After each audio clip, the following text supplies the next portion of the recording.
is behind the plate and on the mound. The Blue Cross Blue Shield starting pitcher for the Cubs tonight is Mike Montgomery. Choose Blue Cross and Blue Shield of Illinois, the card to carry through it all. He's made 17 starts. He's won 5, lost 5, has a ERA of 3.75. His very first start this year came back on May 28th against the Pirates in Pittsburgh. He retired the first 13 batters he faced, and 5 2/3 scoreless in that one.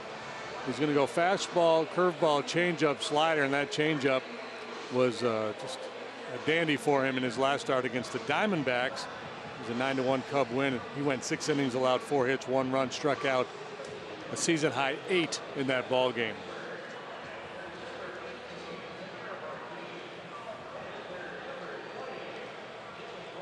So it'll be Frazier to lead things off. And it looks like we're going to be okay the rest of the way in terms of the weather.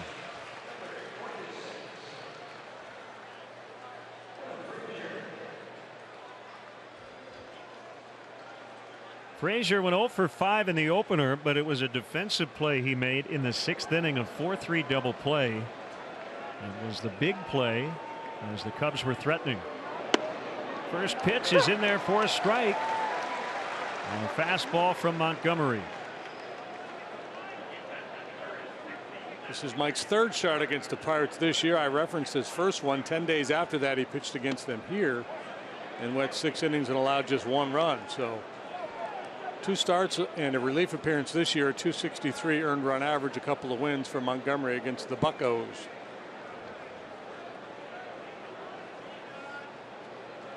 1-1 is hit on the ground, foul to first. 67 degrees, northwest wind at 6 miles an hour. And our delay was what, about 55 minutes.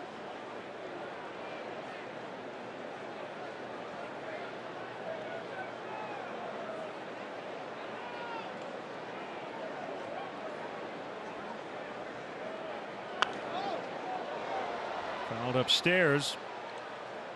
Frazier's been a real catalyst for the Pirates. They've played good ball of late. Their pitching has been outstanding. They have the best record in the National League since Labor Day. He's been a big part of it.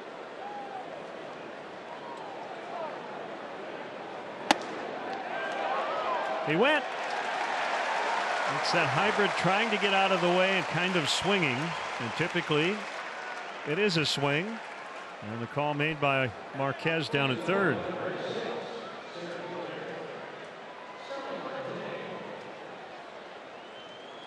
It's a coin flip. Just a gut reaction call for a base umpire.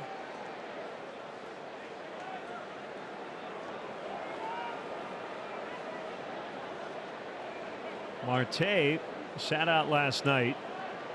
He left Sunday's game early with left calf tightness, and he rolls one to Murphy on the first pitch.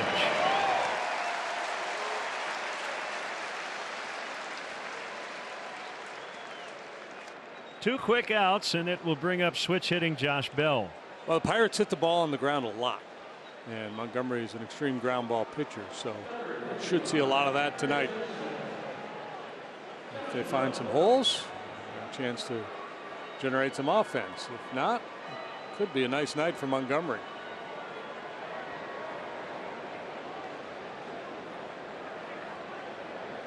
Well, with a hit, a walk, and a run last night, Pirates won the game 5-1 behind Jamison Tyone. He notched his 14th win.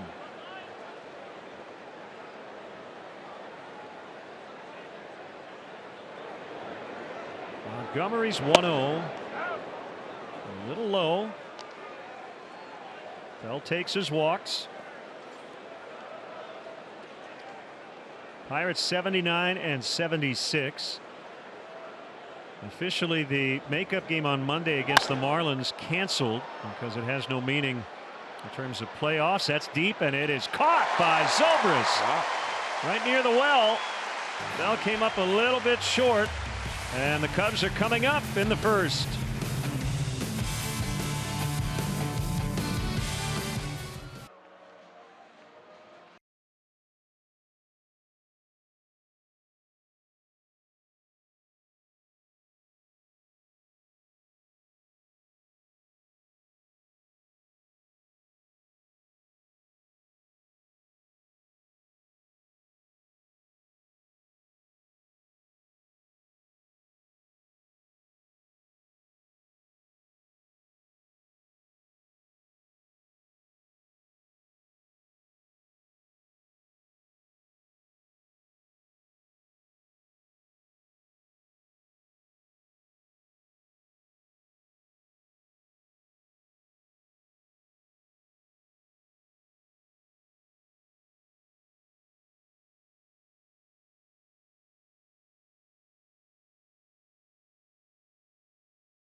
Starting lineup, Daniel Murphy in the leadoff spot, followed by Ben Zobrist, Anthony Rizzo, and Javier Baez 2 through 4. Kyle Schwarber hitting 5th and left. Chris Bryant at 3rd, batting 6th. It's Jason Hayward, Wilson Contreras, and the pitcher bats 9th for the first time in over 2 months. Pirates defensively, Corey Dickerson has been playing the heck out of left field this year. Starling Marte plays center. Pablo Reyes, a rookie, is in right. Gregory Polanco is done for the year. And Osuna, Newman, Frazier, Bell will cover the infield. Francisco Cervelli is behind the plate. And Chris Archer will work for the Pirates. He's made 26 starts. He's 5-8 with a 4.49. This is start number 10 for him in a Pirate uniform. 2-3 with a 4.86 earned run average since joining the Pittsburghers. Fastball, slider, heavy, occasional changeup, once in a blue moon curveball. First pitch strike to Murphy. Archer will turn 30 tomorrow. Cubs got him in the Mark DeRosa deal with Cleveland. And then a couple years later traded him to Tampa Bay in the Matt Garza deal, and that is into center for a base hit. Archer unhappy. Two pitches in. Yeah, I thought he was going to walk off the field. I'm not sure what he's doing.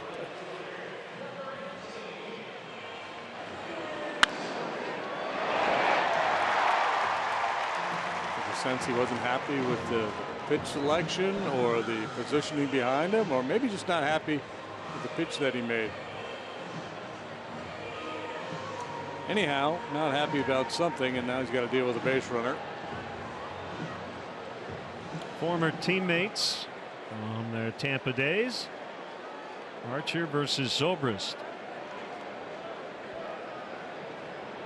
Ben was without a hit last night. And a high fly to center. Marte's got some room, and he makes the catch. Murphy back to first. Well, Zoe changing things up a little bit against his former mate. Very aggressive, attacking that first pitch. First baseman Anthony Rizzo.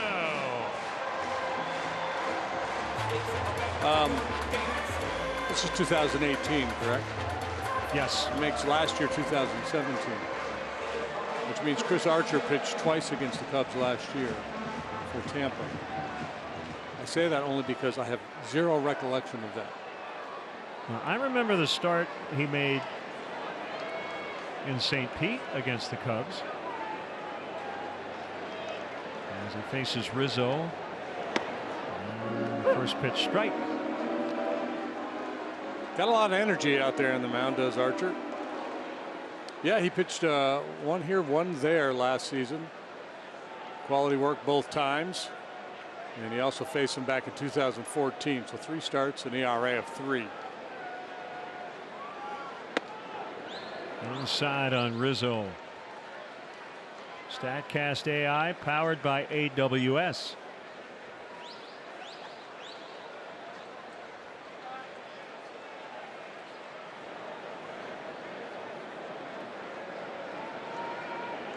Durability has been a calling card for Archer. Bounce to second. They will get Murphy. Relay will be late. So a fielder's choice for Anthony. And it brings up Baez. Yeah, he will not get to 30 starts this year, but that will be the first time in 5 seasons that he has not reached 30 starts.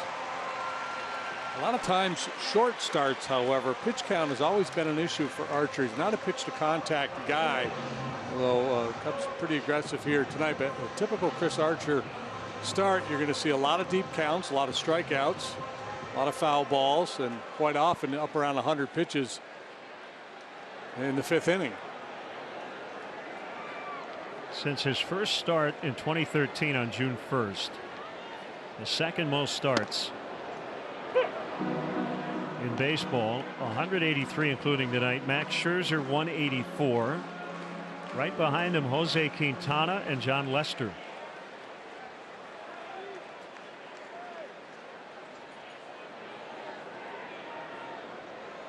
He did miss a month plus earlier this season with Tampa Bay due to a left abdominal strain.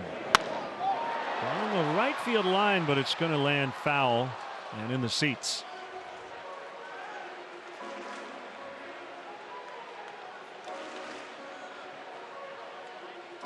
That's the only time he's been on the disabled list in his career. First came to the big leagues with the Rays in 2012.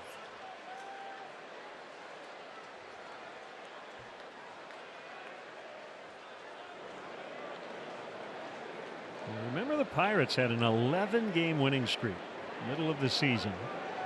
That kind of got them back in the picture. And they went out and acquired Archer. While we were in Pittsburgh, man, they were excited. Fans were pumped. And it didn't really propel them. Cycles of baseball kind of took over, and they've been less than 500 since that 11-game winning streak. But they didn't just get him for this year. He is signed through next season, club options for 2020 and 2021. Yeah, you know, he's kind of been an enigma throughout his career. He's got a big arm, good stuff. And I talked about he can generate a lot of swings and misses. But you don't think of him as a front of the rotation guy on a good club. I think the potential to be that guy has been there, and so, you know, maybe some have been frustrated. You know, he's made a couple all-star teams. I don't want to diminish what he has done.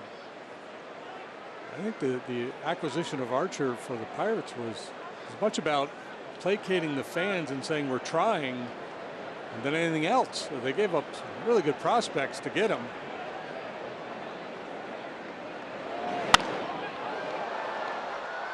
You're right.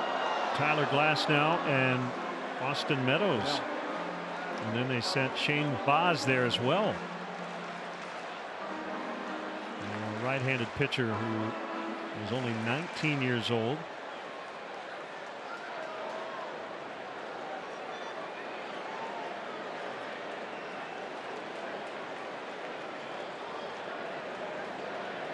Rizzo at first, 2 outs, 2-2. Baez softly serves that one into center. And Rizzo will head to third. At the corners with 2 outs for Kyle Schwarber.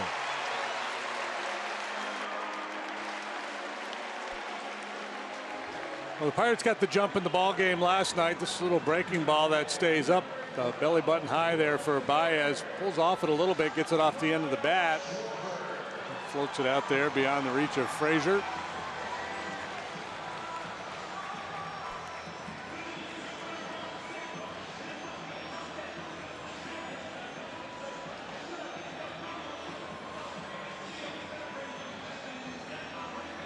And they have stung a little bit.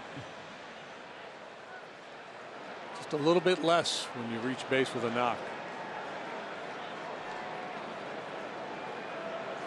Schwarber hitless. He walked last night. 1 for 3 with a home run against Archer. And he takes high, and let's check out our Lexus Run Predictor, brought to you by your Chicago area and Northwest Indiana Lexus dealer.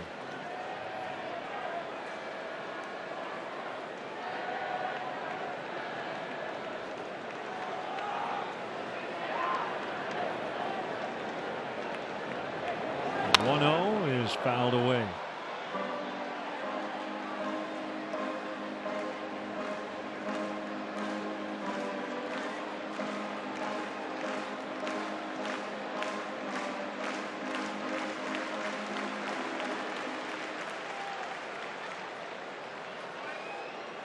Brewers have added to their lead.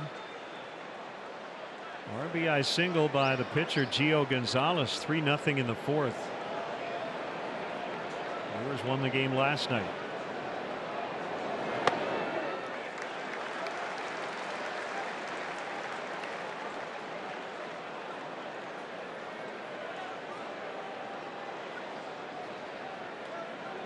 Now Archer is definitely animated out there.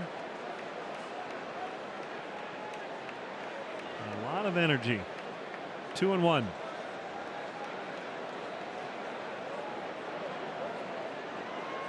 Here's the pitch, way outside. Yeah, very cautious here with Schwarber up.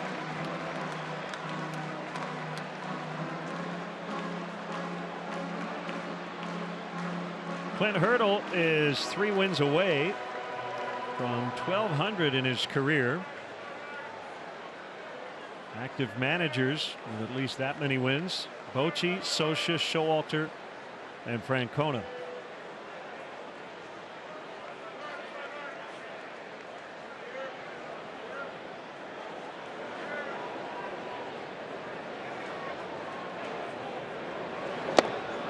Full count. There's that good slider.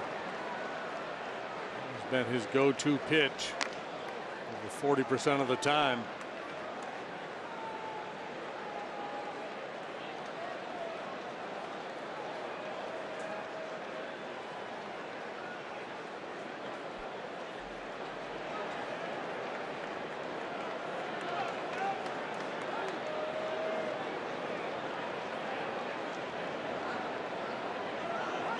No time for Baez at first. With 2 outs. And a swinging strikeout on Schwarber. They appealed, and Alfonso Marquez made the call at third. Cubs strand a pair. 0-0 after 1.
Second, Cub fans, check out the WGN Sports Game Zone to connect to all the up-to-the-minute stats and information while you watch at home. Game Zone is sponsored by The Great Escape. Pools, patio furniture, hot tubs, and more. Escape your everyday. Shop The Great Escape. 55-minute rain delay before we got started. Neither team scored in the first. And Francisco Cervelli, who hit a parked car on Waveland with a go-ahead first-inning homer last night, will lead things off here in the Pirates' second. What's this new trend of tipping the hat or nodding to the pitcher? Yeah, Cervelli usually see a few guys waves do at it. Joe Madden. He'll tap the shin pads of the shin guards of the umpire and the catcher. Nod to the pitcher. It's kind of like boxers touching their gloves before the round. He's a friendly guy. Yeah. So you probably thought I was going to be like a crusty old guy and go, I don't like it. I'm okay with it. He is, I don't know if he's public enemy #1 against the Cubs, but he's amongst them. Highest OPS last 2 seasons, minimum of 50 plate appearances. He's with that group with Goldschmidt, Charlie Blackmon, Arenado, and Reynolds. And within the division, he's #1. So the guys that they see a lot of, he's better than even Votto. There's the changeup from Montgomery. .412 batting average in 11 games this season for Cervelli against the Cubs, with 4 of his 12 home runs.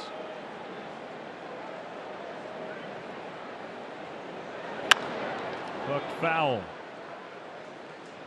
Well, the Diamondbacks did not do a very good job making an adjustment on the Montgomery changeup. The Pirates are any better.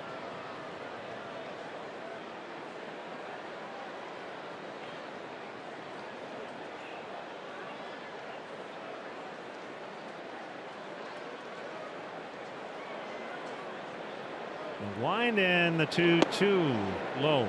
I don't think Cervelli got fooled on one pitch the entire night last night.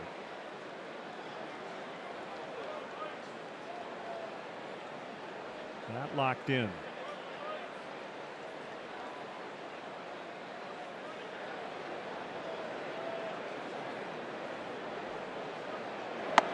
He swings and misses on a good fastball. Yeah, I'm not so sure he got fooled. He just got beat. Didn't catch up to that elevated heater from Monty. Strikeout #2 from Montgomery. He got Frazier to start the ball game. He gets Cervelli to start the second.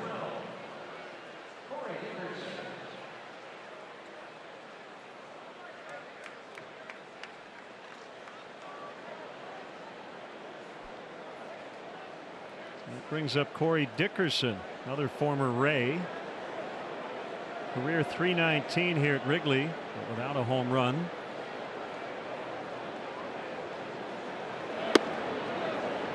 Right down the middle. He hangs in there pretty well against left-handed pitching. He's batting .278 against southpaws. He has not homered, however, against a left-handed pitcher this year.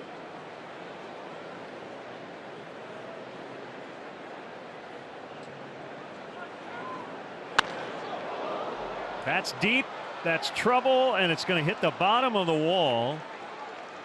Stayed in the yard. Thankfully, after all the stats we just gave you, Dickerson has a 1-out double. Yeah, he gets a little air under it, and he's got his first home run against a left-handed pitcher. Now, normally he's looking to shoot the ball middle, other way. But he was looking in here. He got that front side cleared and whacked this ball off the wall and right.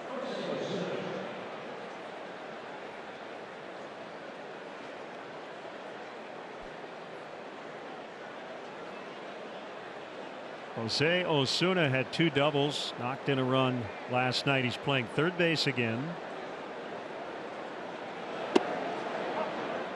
A little low. Ball 1. Not so much for guys like Osuna and some of the younger players, but most of the guys in both these lineups, they've seen each other so much over the course of this season. They have a pretty good idea of how they're going to be pitched.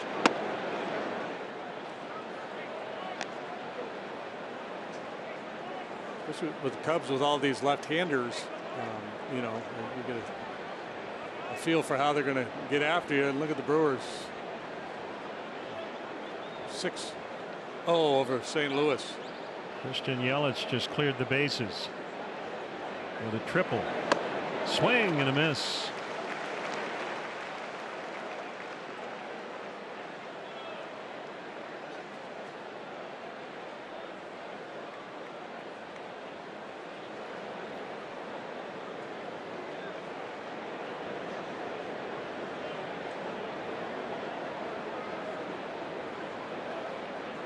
Here's a 2-1. Osuna laid off.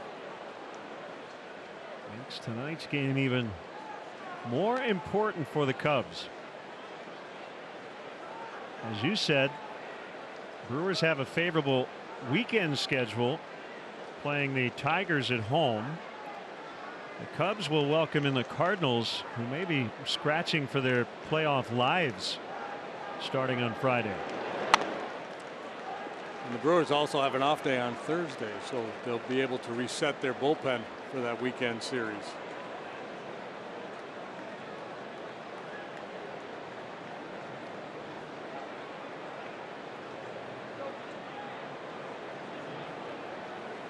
Runner in scoring position with 1 out. A 3-2 count on Osuna. A look at second, the pitch, and Osuna stays alive. Spoiled a good changeup.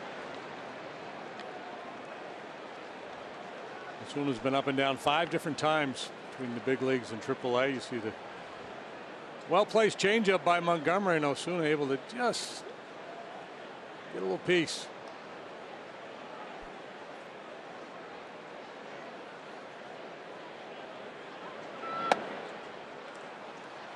Ball 4. Everybody in. The Cubs need everyone's support during these final regular season games. Tickets are still available for the next 2 night games against the Pirates. Get your seats now at Cubs.com. Double play in order for a ground ball pitcher as Jim Hickey comes out and tries to dial up one against Pablo Reyes. This is a last week of the season mound visit, isn't it? This early in the ball game. Yes. A couple of guys reach and let's go out and have a little chat. Especially if they're taking a peek at that out of town scoreboard and see the Brewers with a 6-run lead.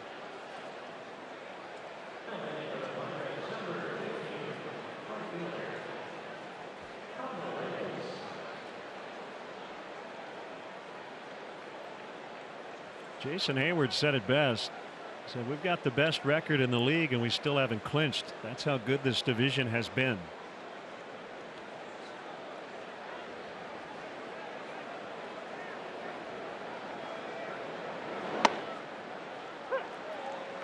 Might end up with 3 90+ win teams and 3 teams in the postseason from the Central.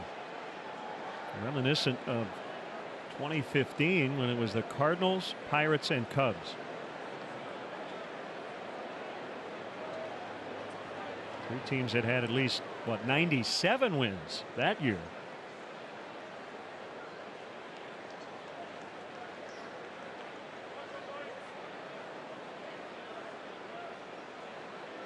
And rookie Reyes, 2 for 5 with a homer, 2 knocked in last night. And he pulls one to deep left. Schwarber back, and it is gone. A 3-run homer for Pablo Reyes. And the Pirates have the early lead.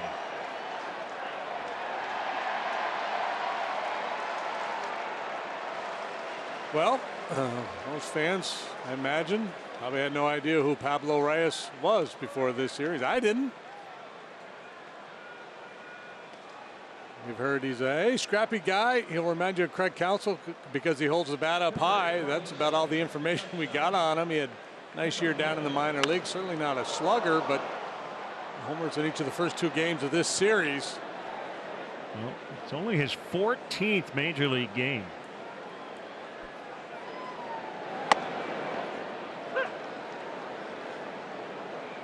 Those 3-run homers are just shots to the heart.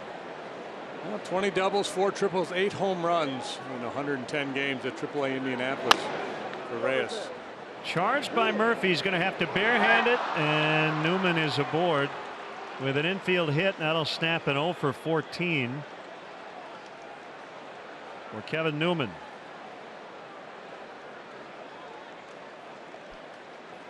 I thought maybe Mike was going to try to make a play on this ball, but it was too high.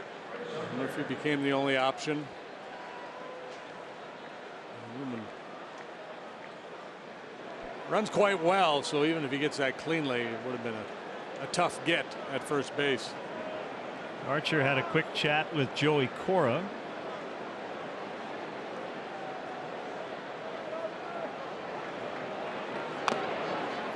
Bunts it fair. They're going to get 1, 2. How about that play by Bias coming off the bag to make the tag and then the throw to first. 2-6-3 to end the inning. It's 3-0 Pirates.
powered by Xfinity. Javier Baez doing what he does. Archer, you see, got out of the box late. Tag applied. And the throw to first in time. Yeah, he's just so quick on his feet out there. A lot of guys try to maintain contact with the bag and just settle for the forced play at second. He would have none of that. Came off the bag, applied the tag, and made the throw to complete the double play. So Chris Archer now working with a 3-0 lead on the Reyes home run.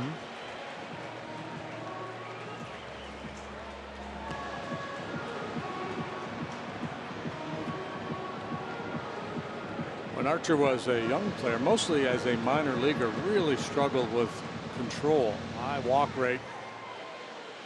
Little by little, he's improved on that. He's right around league average now. Still racks up the punch outs, 153 strikeouts in 142 innings coming into this ball game. Strike called on Chris Bryant. 1 for 3 plus a walk last night. He's batting sixth. The pitcher hitting ninth in the Cubs order for the first time since July 23rd. Joe liked the look of his 1 through 8. Tommy La Stella dealing with a back issue. I'm not sure of his availability. He did pinch hit last night.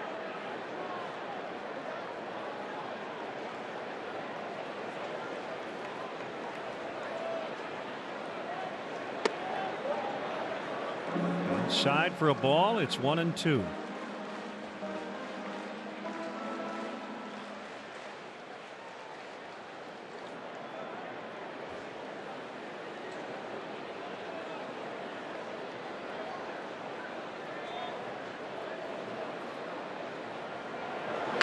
Well, perhaps you're a fan at home and you've been wondering lately, well, what have the Cubs done offensively with the pitcher 8th versus pitcher 9th? And we put our crack research staff to work, and they came up with some interesting numbers. Pitcher batting 8th, they've done it 50 times, averaging 3.9 runs per game.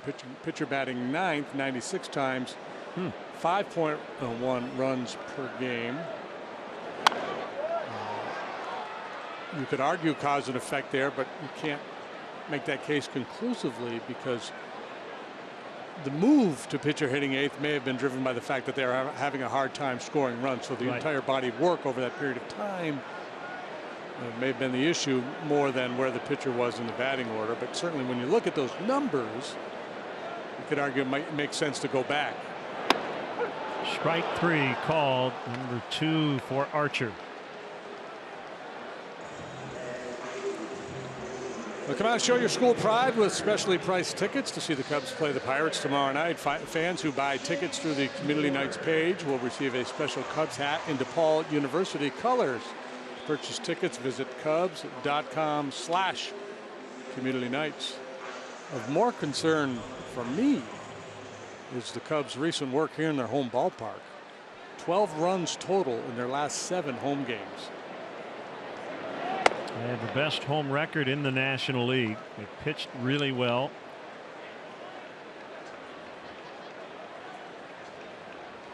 And they keep playing close games against the Pirates. 9 of the last 12 games in this 16-game season series have been decided by 1 or 2 runs. They've scored 24 runs total against the Pirates this year, and 9 of those came in 1 game.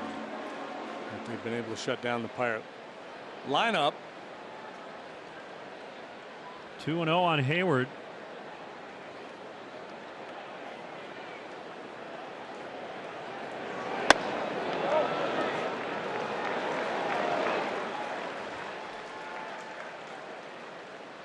All tied at 8 apiece. The Pirates have won 4 of the 7 here at Wrigley.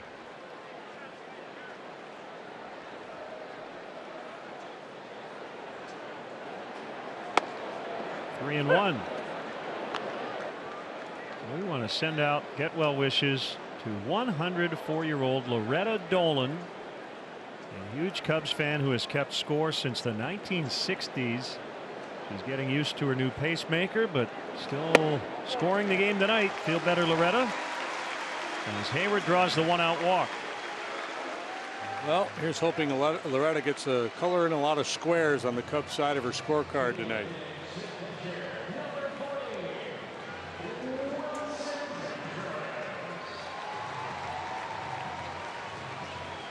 Well, Yadier Molina just hit a 3-run homer. So the Cardinals trying to get back into that game, and it's still early, 4th inning.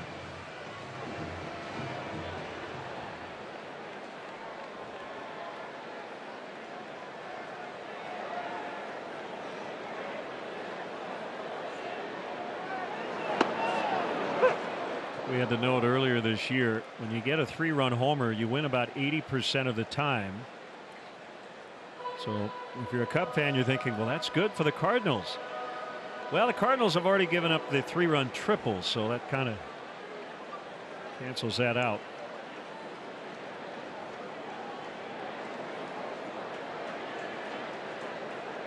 Cardinals have already gone to the bullpen. Gomber has been replaced by Tyson Ross. Gio Gonzalez continues to work for Milwaukee, but probably not for long.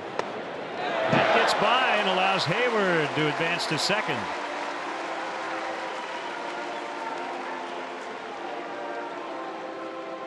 It's kind of an awkward effort there by Cervelli. Ruled a wild pitch, but I think he just pancaked that ball. I don't think that ball bounced.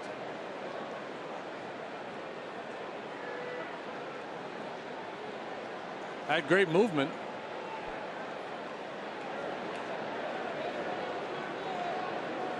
Key at bat here with the pitcher on deck. 1-1 on Contreras. Fouled back, 1-2. Slider didn't have quite the bite as some of the other ones.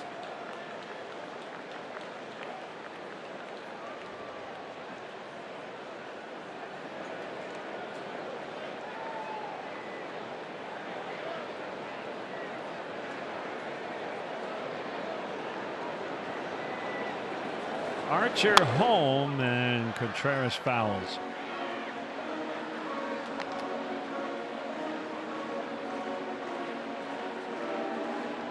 Wilson, an all-star this year. First player ever to homer on the first pitch of his career and the first pitch of his all-star game career.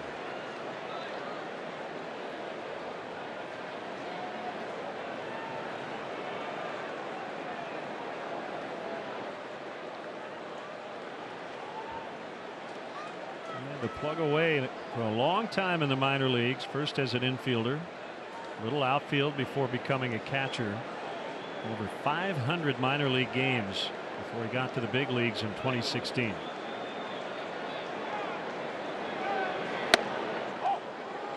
Wow. Wow. Got a break. Take advantage.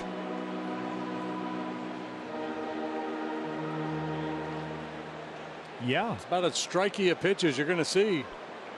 Call the ball.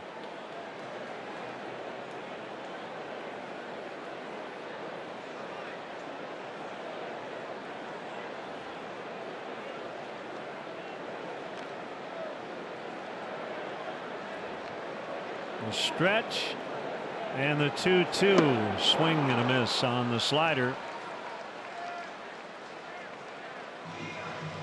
Number 3 for Archer.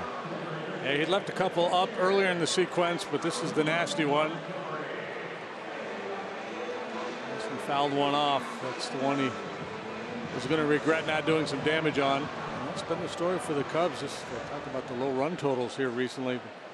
For the month of September, batting just .232. Their .362 slugging percentage this month, 13th in the National League, better than only the Marlins and the Giants. It's pretty un-Cub-like.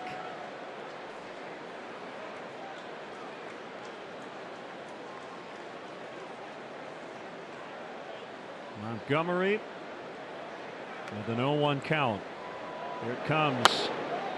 And he dumps one foul down the first base line.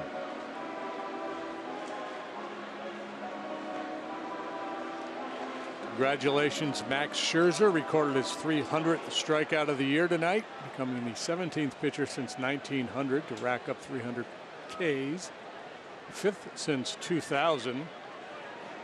Joining Randy Johnson, Curt Schilling, Clayton Kershaw, and Chris Sale. Ground ball to Frazier. And the Cubs strand a man at second base. Thanks to the Cubs and Giordano's for the great pizza dinner tonight before the game and before the rain. It is 3-0 Pirates.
Third inning triple play promotion. Text Subway to 97999 right now. In the 300th texter will win a $30 gift card to a Subway restaurant in the Chicagoland area. Subway, so much sandwich. Cub fans, make sure you check out the Cubs blog at WGNTV.com. Presented by Nationwide's Jeff Vukovich. Go to jeffvuk.com or follow him on social media. Nationwide is on your side. Thanks to Jeff for his support of Cubs baseball here on WGN once again. 3-0 Pirates lead. Top of the order here in the third. We started almost an hour late due to rain. Curveball outside to Frazier.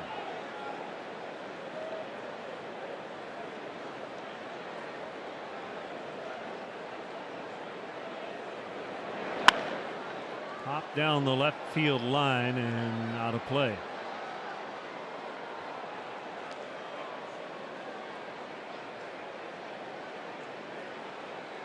Game 157. Pirates have an option on Josh Harrison that they're not likely to pick up, so Adam Frazier figures to be the everyday second baseman for the Pirates next year. Hearing rumblings out of Cincinnati, the Reds have some free agent money to throw around. This division's been tough. Yeah, and I think it's going to get tougher. I agree. The trajectory of the Reds and the Pirates, I think they're both heading in the right direction. The Reds with their lineup, the Pirates with their starting pitching. They both have a chance to be a lot better next year. So the Pirates have the best record within the division.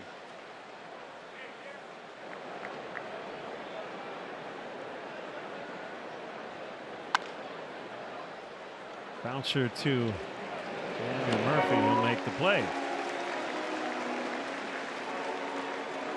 Watch one of these clubs will lose 110 games next year, and people will be lighting us up on Twitter. Remember last September when you said? They won't remember.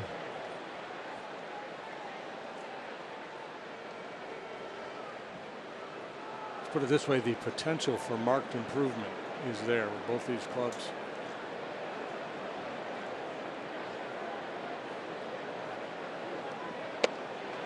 These guys have suffered a blow already, and that Gregory Polanco blew out his shoulder, had surgery, and could miss the first couple months of the season. Yeah, safe bet is he would return in June.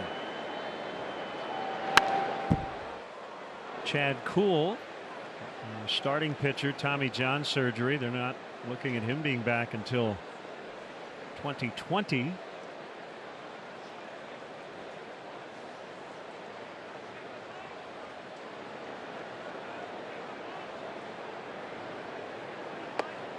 Awkward swing by Marte, 1-2.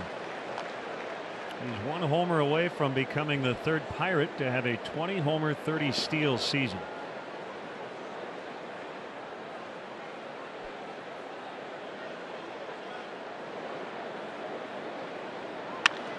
That is a fair ball. Schwarber will pick it up. And Marte is safe as the throw gets past Murphy. But Marte will not advance. It's a double.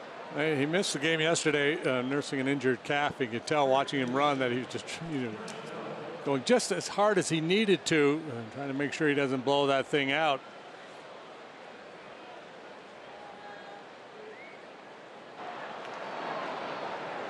It's kind of a measured semi-sprint.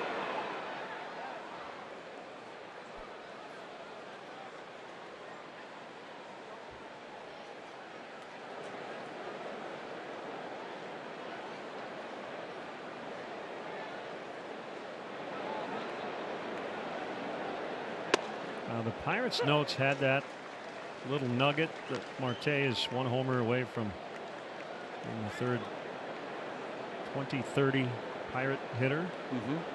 Barry Bonds, I believe, is one of the others. Who would be the third? McCutcheon? No, I looked.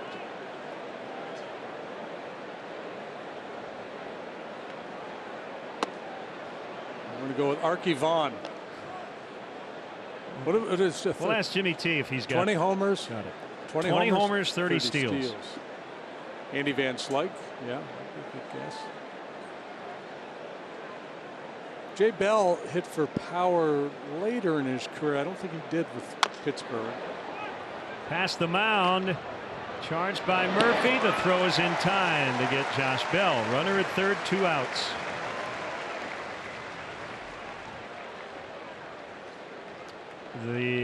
Andy Van Slyke, so we got him.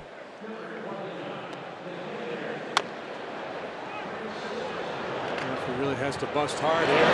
Bell's a big man, but he moves pretty well.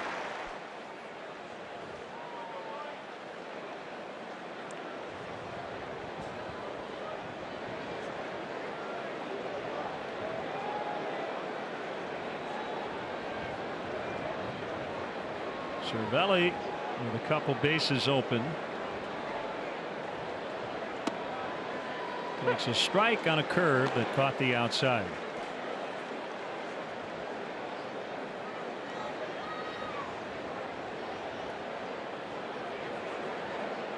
Mike struck him out last time with a 4-seam fastball across the letters.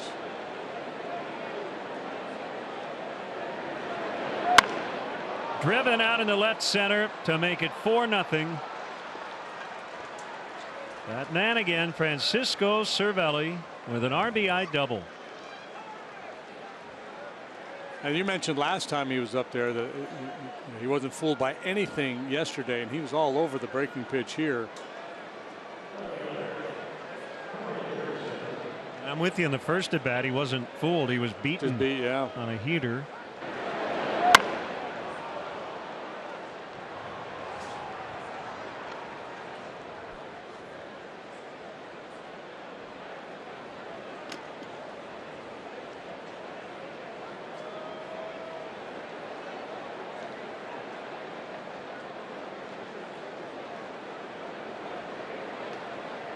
Dickerson with Cervelli now at second.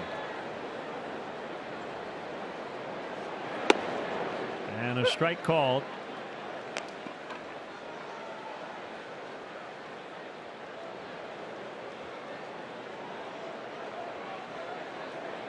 Well, the big question Joe, I think, is trying to sort out in his mind is, do you make this a bullpen night the rest of the way to try to come back, or do you try to squeak out another inning from Montgomery? That's not an easy answer, because you might need some bullpen to win a game later this week, and you don't want to have anybody unavailable.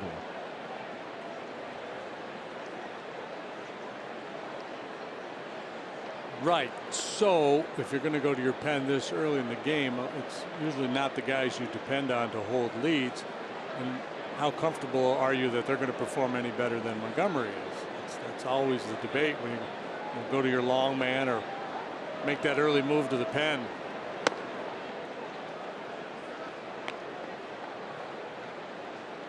Well, the mound visit from Jim Hickey was earlier than usual, and I think the hook of any starting pitcher now will be very early in these games that basically feel like playoff contests.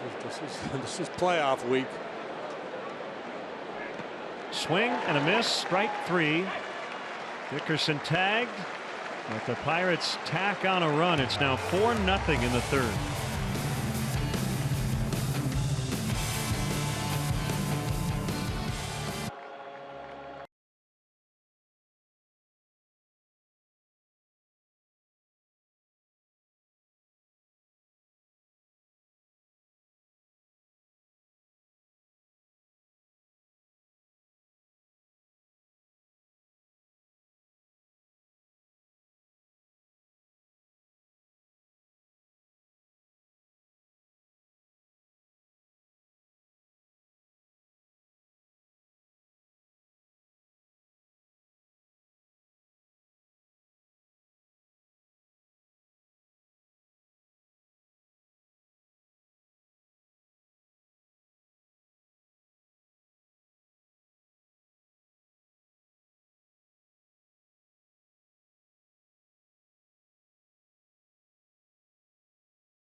Sports app today and follow along for your chance to score free beef sandwiches throughout the season.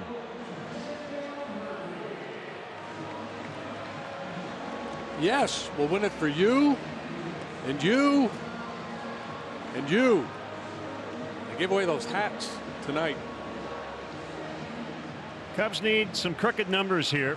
The Pirates put up 3 on the Reyes homer in the second, added 1 in the third, so it's 4-0.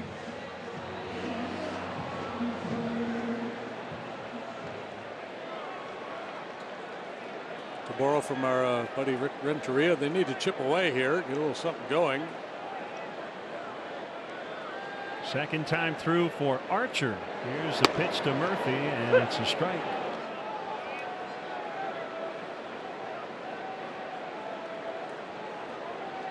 Well, I think the bullpen moves are dictated by the offense.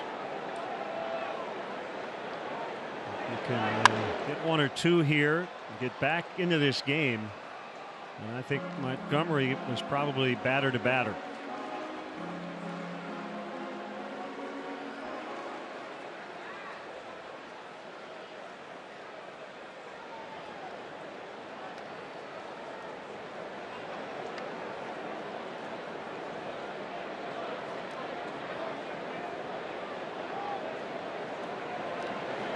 Two got him on a very high fastball.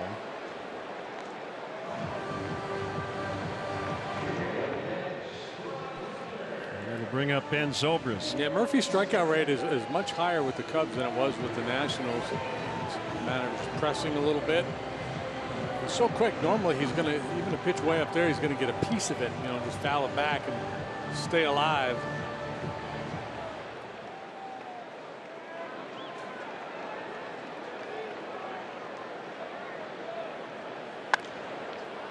Zobrist, as you mentioned, aggressive early in the count now.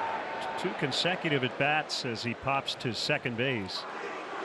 Yeah, that may be a scouting report approach. You know, with Archer, his slider is such a put-away pitch for him that they're thinking maybe let's attack that first good fastball we see, but you got to make sure it's in a zone where you can handle it.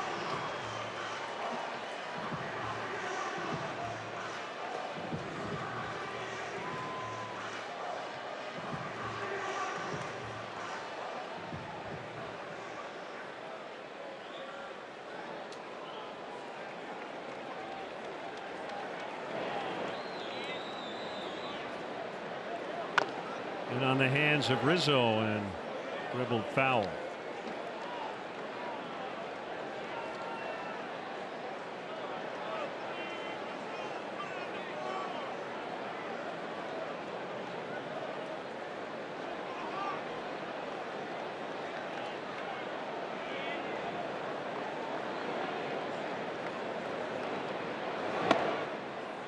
Just to reiterate the math, Brewers losses helped the Cubs in the division. Cardinals losses helped the Cubs just to get into the tournament.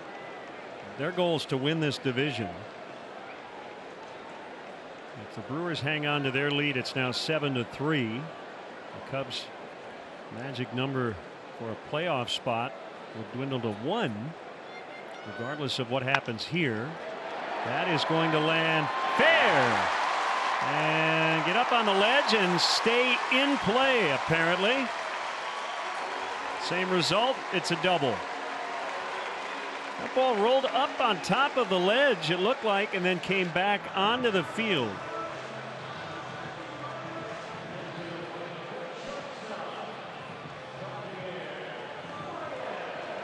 Now we've seen Anthony climb the ledge personally a couple of times. That's a odd bounce.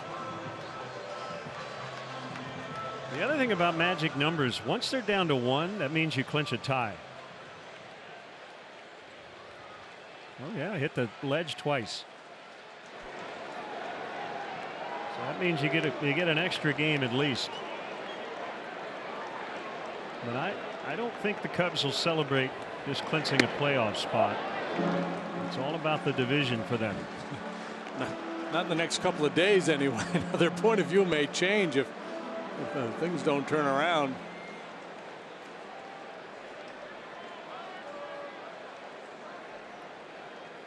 Want to know on Baez.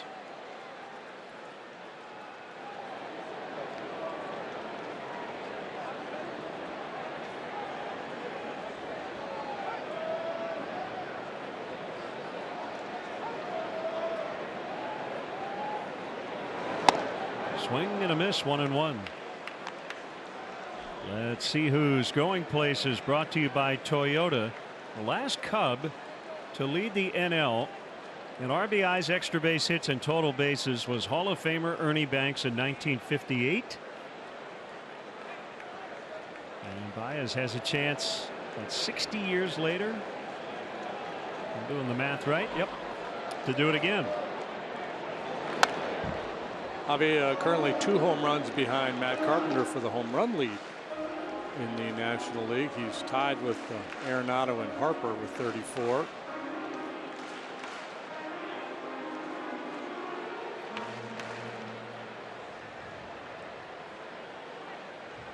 He has 50 multi-hit games. That's 5th best in the NL.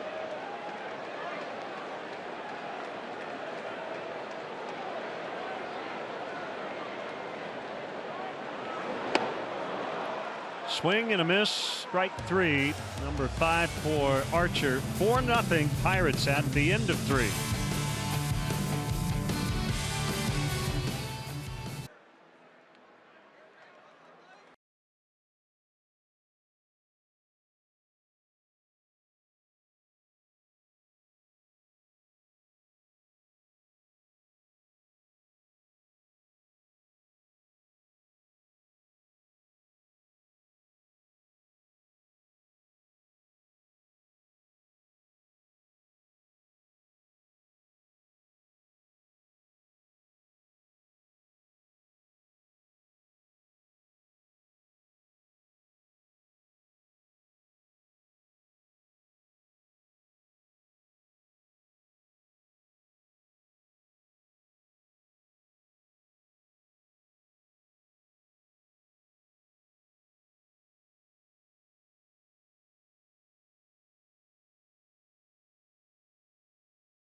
4, now with more choices than ever at participating locations for a limited time.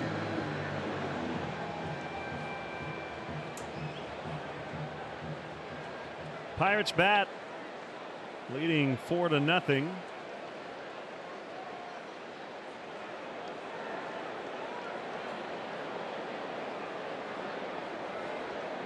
Osuna takes outside for ball 1. He walked and scored in the second.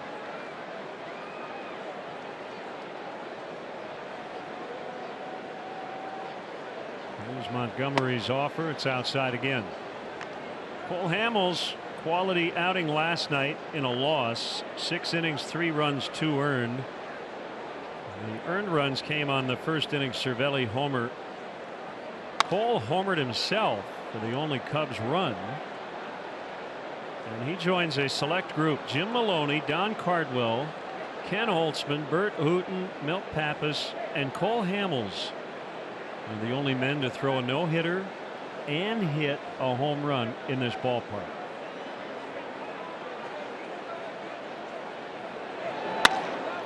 Ground ball to the shortstop. Baez will glove and throw to Rizzo in time.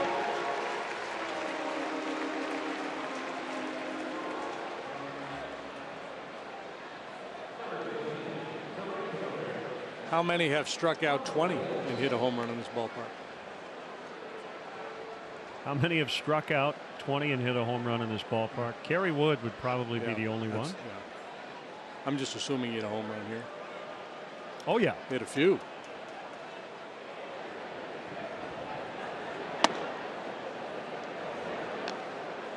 So Pablo Reyes, he's been a fly in the ointment. This replay is brought to you by IDOT, reminding you safe driving habits really are a matter of life or death. Learn more at lifeordeathillinois.com. 3-run homer in the second inning. Low, it's 2-1.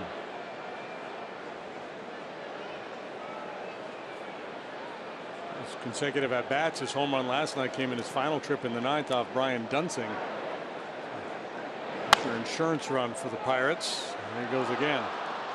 He's 2 out of 2.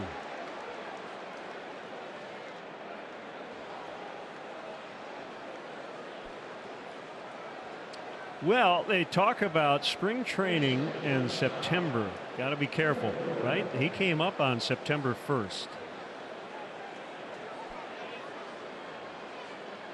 I wouldn't anticipate he would go into spring training with any sort of roster spot locked up, but he is making an impression for sure.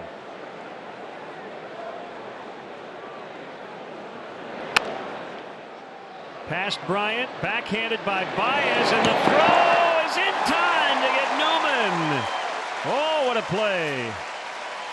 Second beautiful play Baez has made here tonight, and one of dozens and dozens he's made this year. Remember, Newman can really scoot. This time Baez's arm wins the battle. And he did get him. Newman still hanging around the bag, thinking the Pirates might challenge, but that is not going to happen.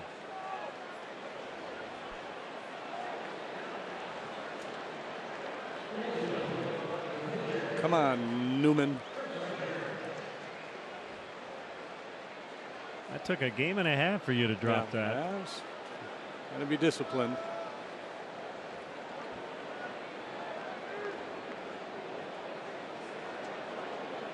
Archer bunted into a double play his first time up, backed off, but took a strike.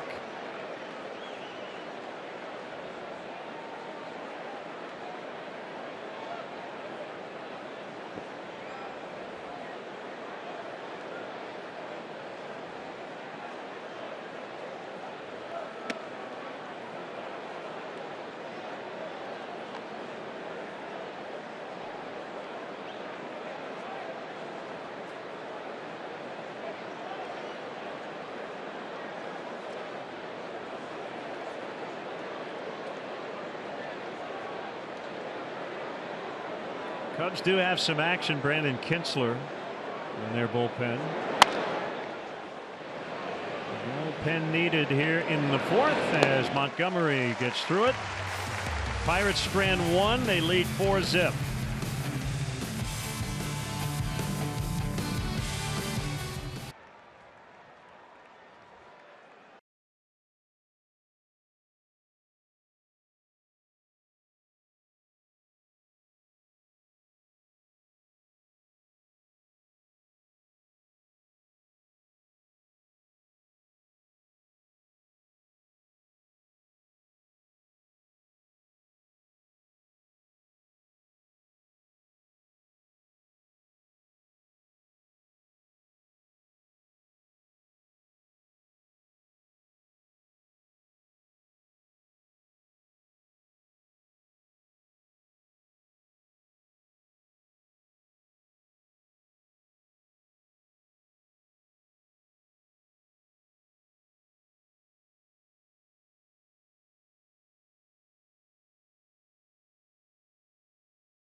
Four nothing, bottom of the fourth. Don't miss your chance to experience spring training at beautiful Sloan Park in Mesa, Arizona.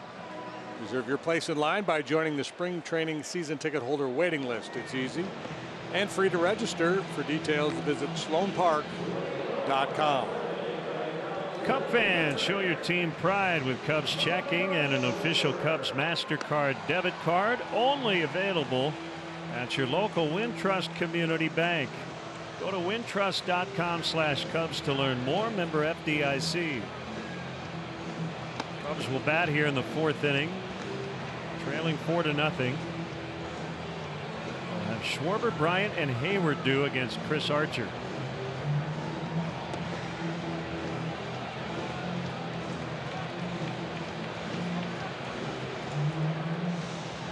Now had a big weekend against the White Sox.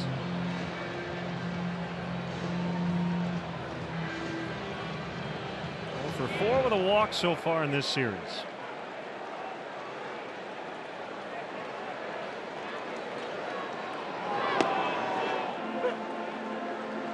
Strike called. Shohei Ohtani will have Tommy John surgery next week in Los Angeles.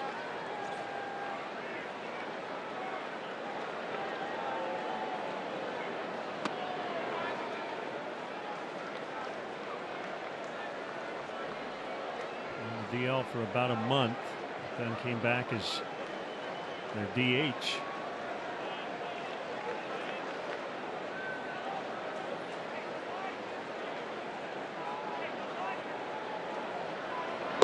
Swing and a miss. Change up. 1-2. Pirate starters have a 2.83 ERA here in the month of September, tops in the National League. Ivan Nova goes tomorrow. He's got an ERA of 1 and change this month. Swing and a miss. He got him. Trevor Williams will pitch Thursday. He also has an ERA in the ones this month, and he's been one of the better pitchers in baseball since the break. And Archer right now has a real good feel for all his stuff. Comfortable lead, pitching with confidence. He's got to try to find a way to knock him off kilter a little bit.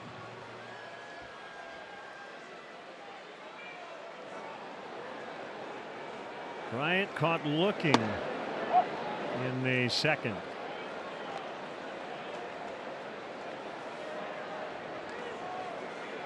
talked about the Reds earlier. They have already interviewed candidates for the managerial spot in 2019.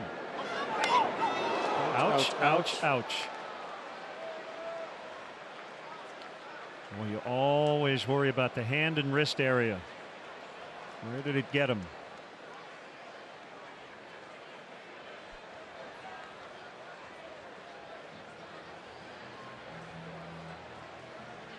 Looked like left wrist.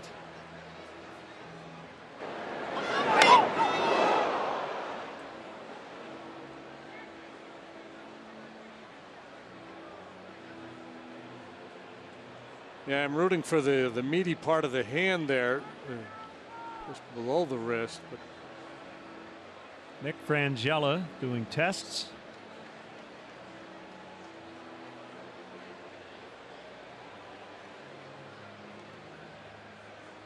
So far, so good. That is a sigh of relief.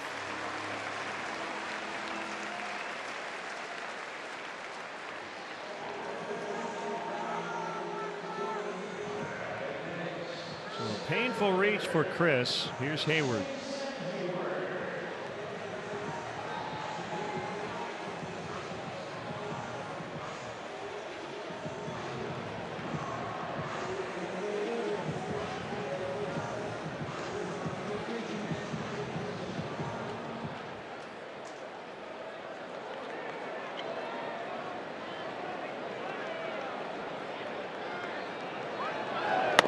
Outside for a ball. A little preview of who's got momentum, brought to you by First Midwest Bank. First Midwest Bank, connect with a momentum maker today. Jason Hayward has had a season against the Pirates similar to what Francisco Cervelli has done against the Cubs. Top foul. 1-1. The president, Dick Williams of the Reds, has said their bench coach Pat Kelly, first base coach Freddie Benavides, and third base coach Billy Hatcher have all interviewed. Jim Riggleman and John Farrell, who is now scouting for the Reds, also will interview for the full-time job. Barry Larkin not a candidate apparently. 4-6-3. Bell stayed on the bag. That's a double play to end the Cubs' fourth. It's 4-0 Pirates.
Interested in tickets for next season? Well, here's your chance to secure those seats for your must-have games for the 2019 season. Visit Cubs.com/deposits for all the details.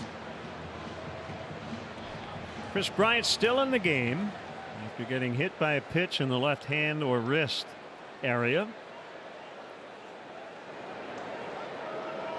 the guy who started the inning-ending double play on defense will bat first here in the fifth. That's Adam Frazier, and he takes a strike.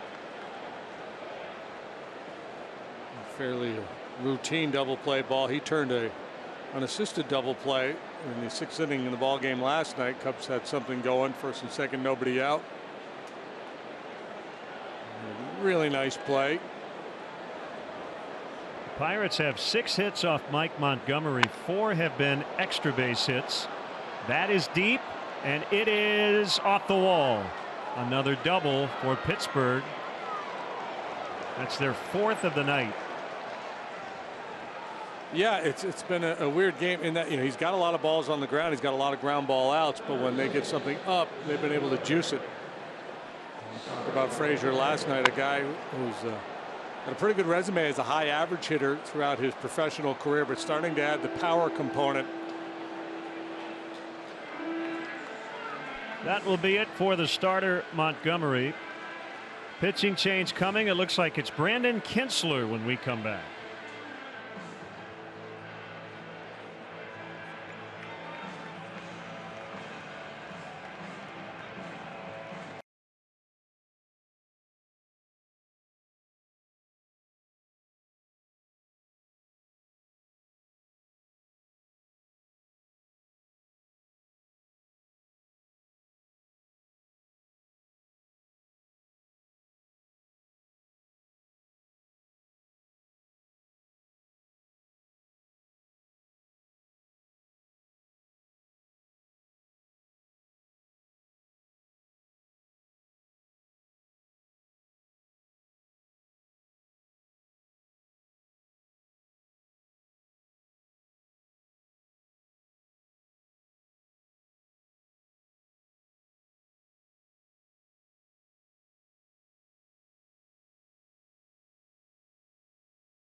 Right-hander Brandon Kinsler with Starling Marte due, runner at second base and nobody out. 67th appearance for Kinsler this year. 4.66 the earned run average, much higher in a Cub uniform. The hope was that he would be able to pitch in some high leverage situations. It's been a tough go for him since joining the Cubs. Worked a third of an inning Friday against the White Sox, and an inning on Tuesday in Arizona. Those are the only 2 times he has pitched since September 12th. So work has not been coming his way with much regularity here of late.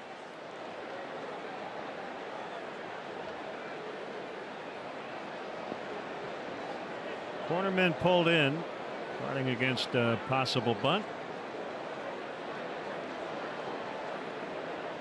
Marte is that dual threat guy, speed and power.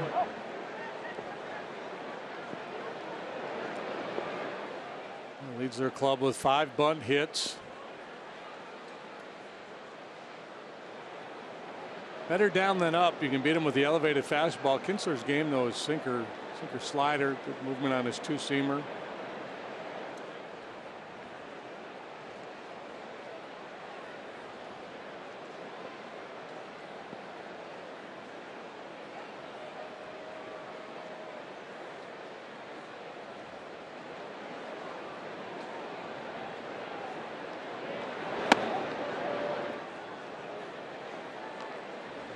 Randy Rosario In the Cubs bullpen, we saw Randy last night. He only faced one hitter and got Dickerson on a line out.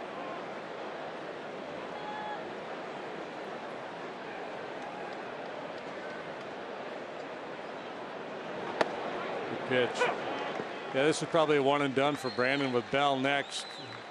Cubs would prefer Josh Bell. Hit from the right side.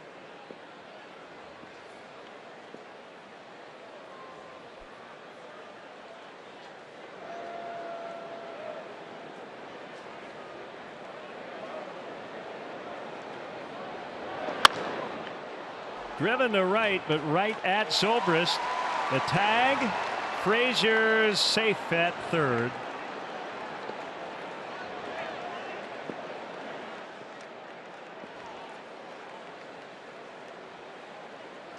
So the Cubs will bring their infield in against Josh Bell. Good job by Frazier scrambling back to be in position to tag in advance. Kinsler will apparently remain in this ball game.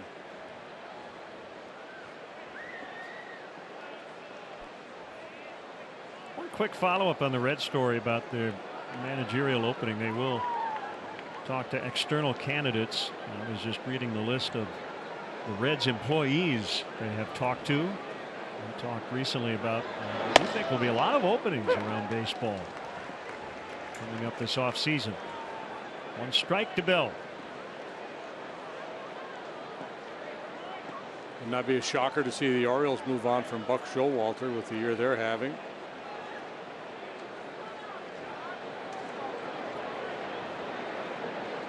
Well, he is way off the plate.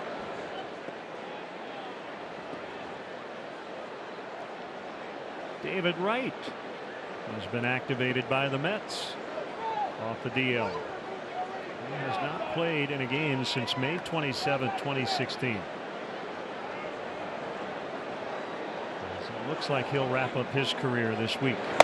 Yeah, I think Saturday the plan is for Wright to play his last game and give the fans a chance to honor one of the greatest Mets ever. In fact, they opened the gates early today so people could come in and watch him take batting practice.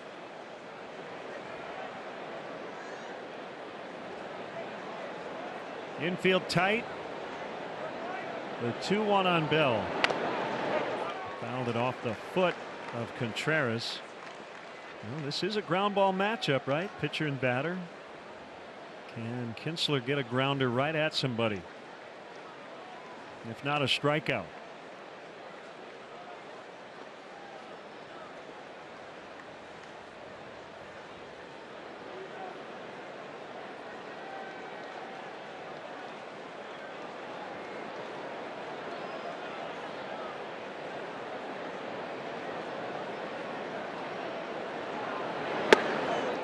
Inside, it's 3-2.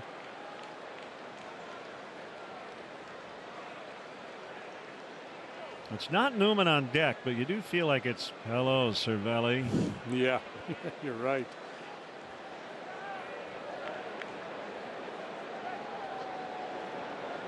Full count on Bell. Big pitch coming up here. And he walked him. The Cubs are introducing game-changing new premier experiences here at Wrigley Field. Seats with prime views and access to an exclusive club and first-class amenities. These new experiences will allow Cub fans to enjoy Cubs baseball and America's most majestic ballpark in a whole new way. Visit CubsPremier.com to join the Premier Client Priority List.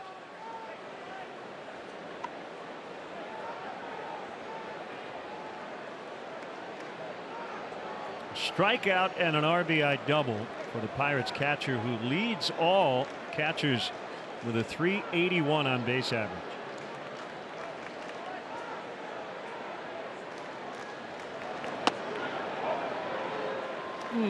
Good try. Oh, come back to a seamer. Apparently just missed that outside corner.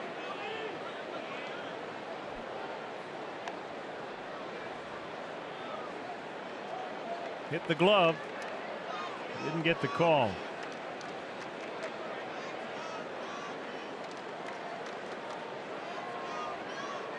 Frazier at third, Bell at first. And the 1-0 is a strike.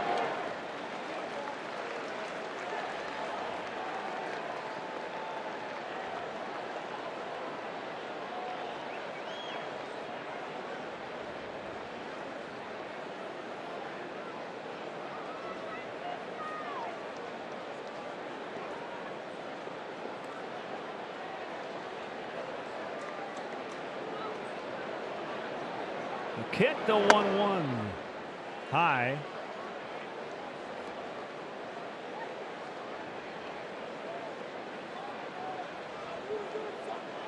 Biggest problem for Cervelli these last 2 years is staying on the field. He's dealt with a ton of concussions. And it's just unavoidable for a catcher to not take foul balls off the mask. 6 DL stints the last 2 years.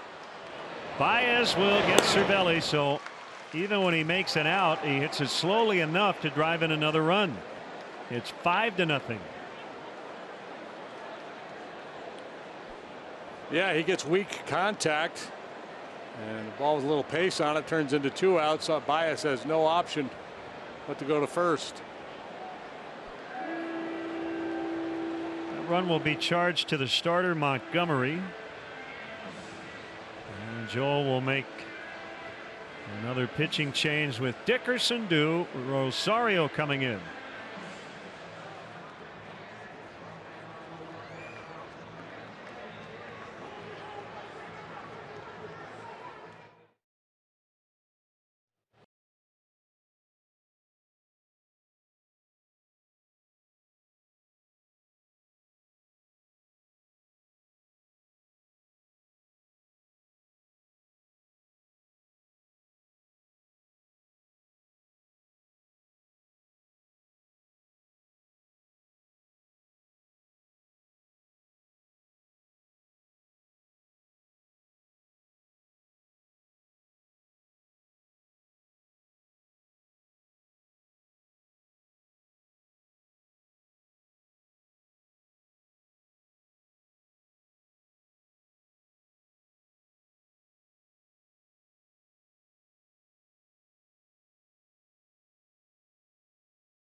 To Sloan Park in Mesa, Arizona. VIP packages are on sale now and include game tickets, hotel accommodations, a rental car, Cubs swag, and a private meet and greet with Cubs players and personnel. For more information, visit Cubs.com/destinations. Left-hander Randy Rosario will make his second consecutive appearance in this series, and he will face Corey Dickerson again. He got him to line to right in the 8th inning last night. Yeah, third of an inning for Rosario last night. He threw 9 pitches.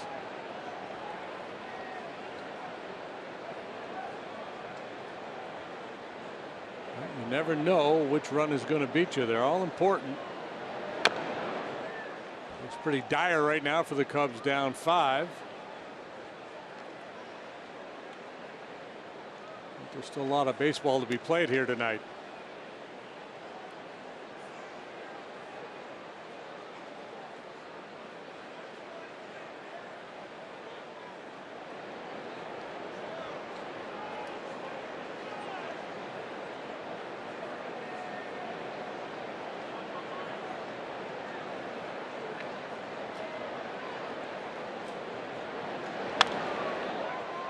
Fouled out of play. Cubs have an extra game. One in hand on Milwaukee and St. Louis, and that will come Thursday night. And the Brewers and Cardinals will both be off.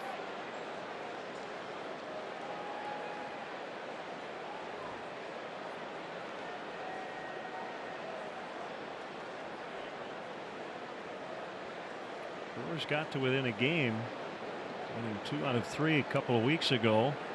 And the Cubs immediately added to that lead. Toward the hole, Baez will scoop on the backhand. The throw pulls Rizzo off the base. Throw to third. Bell will be safe. Infield hit for Dickerson.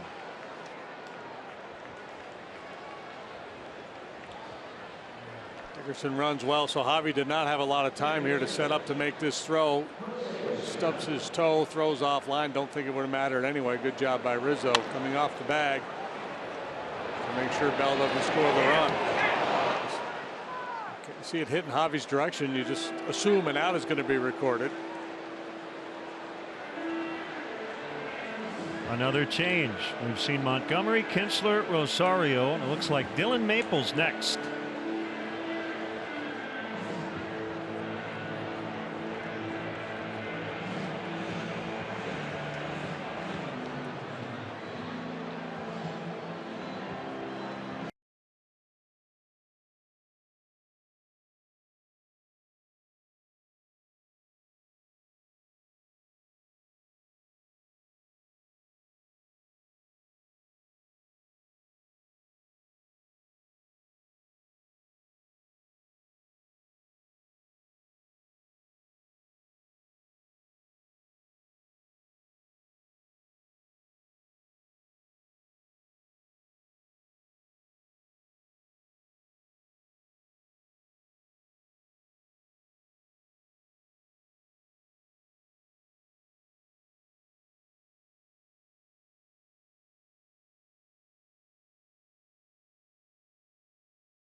The team that enjoys responsibly, Budweiser reminds you to drink wiser. And reminding you to stay tuned for the 7th inning stretch, brought to you by Budweiser. This Bud's for you. We got not Richard Pryor, but Harry Carey on a video. Obscure musical reference there. 10 points if you get it.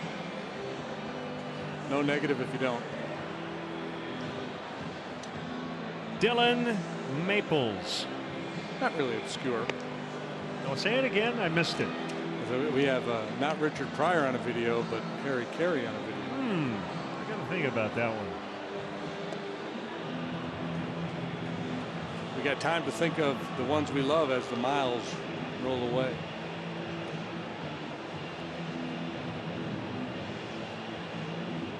Rural scenes.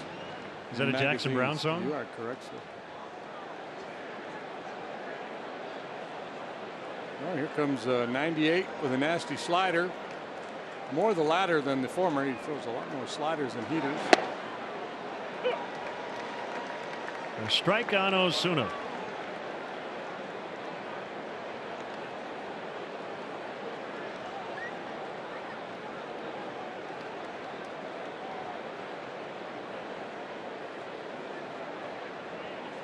First and third, 2 outs.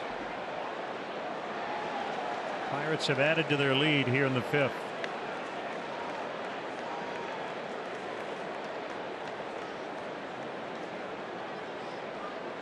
Pirates playing spoiler.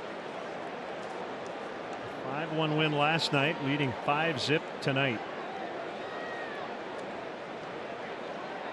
Yeah, a couple weeks ago, kind of looking at the final week of the season. You saw Milwaukee and St. Louis, Pirates coming here, and that should play to the Cubs' favor. Those two teams playing against each other, but the Pirates are playing the best baseball of anybody in the division right now.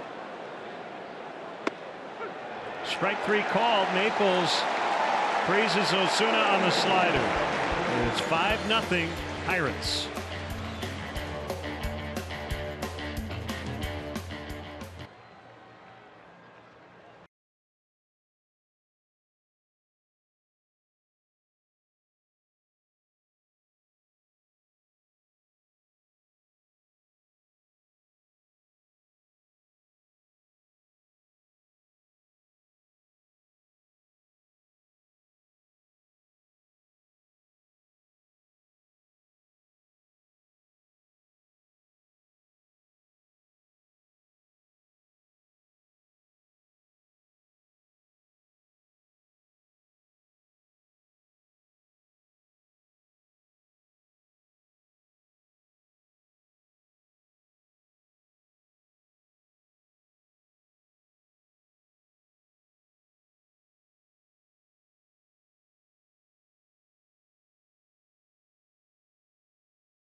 Is brought to you by Ram Trucks, built to serve. Night games tomorrow and Thursday, and then matinees this weekend, 1:20, 12:05, and 2:20 this weekend to wrap up the regular season against the Cardinals. This is our final WGN telecast of Cubs baseball in 2018. Season has flown by.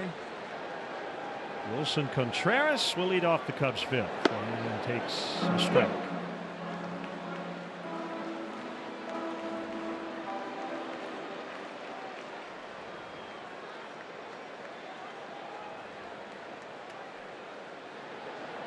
Strike one to 12 of 17. Archer early on, a little wobbly with his command, but once he got that lead, he's been pretty aggressive. He's had command of all of his pitches. He's shown a pretty decent changeup to the left-handed hitters.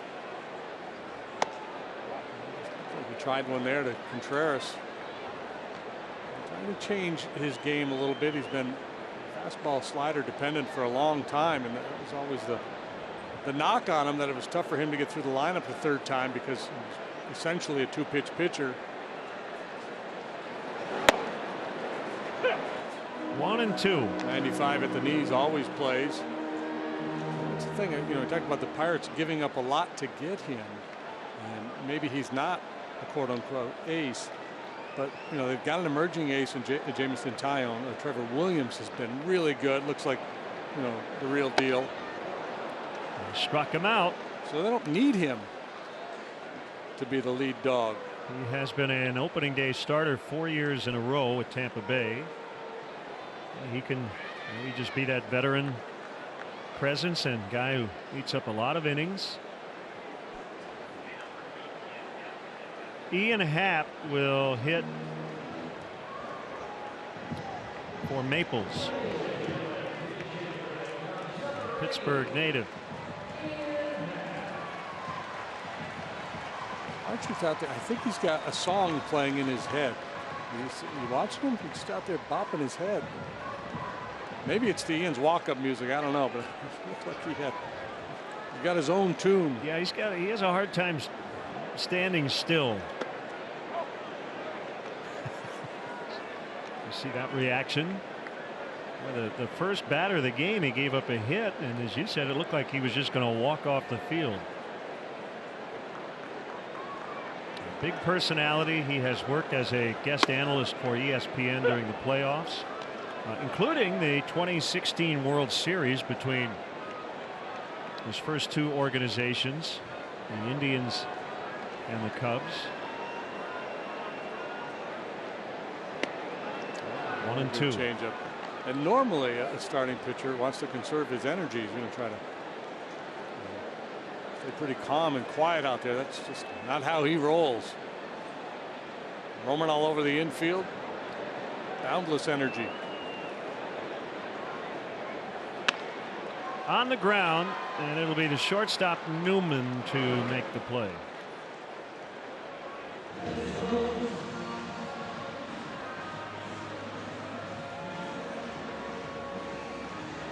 Murphy with 2 outs.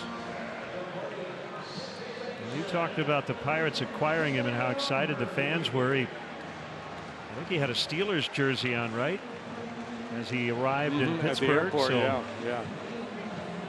it's always a good idea. And on the fan side right off the bat.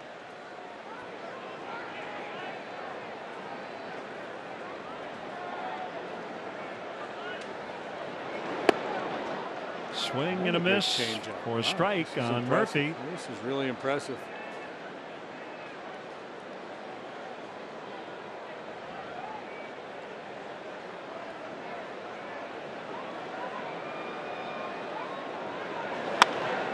Hit foul off to the left. Big crowd tonight, especially after the rain.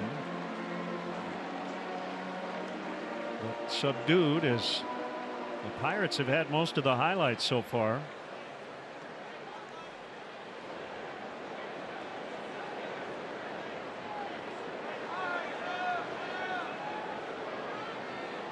Archer's 0-2 is high.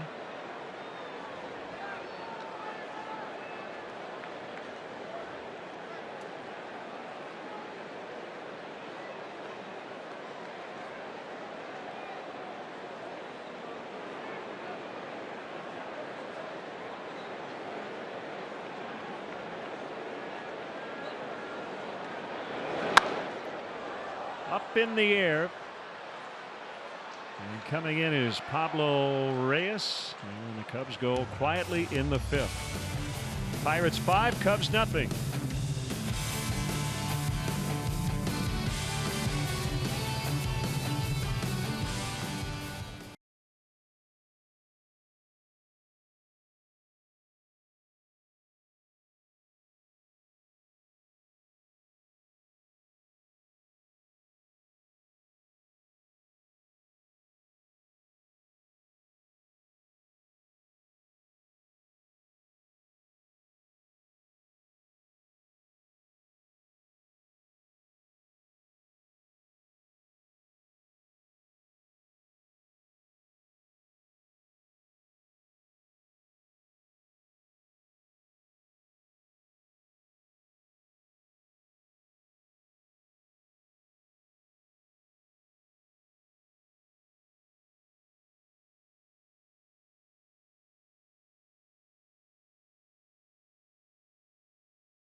And it's brought to you by Meyer, true Chicago fans.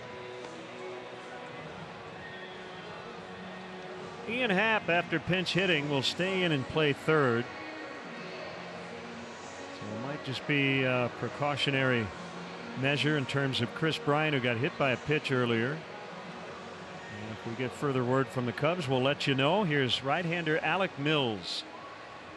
Scoreless inning yesterday, 2 perfect innings Tuesday in Arizona.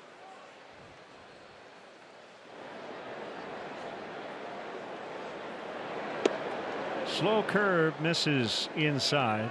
Tried the front door that time. 1-0 on Reyes. He's hit a go-ahead 3-run homer and single. This has a real good breaking ball. A little bit across his body, hides the ball well. He's not a hard thrower. That doesn't mean he doesn't have an effective fastball. Some deception. He's been able to locate it.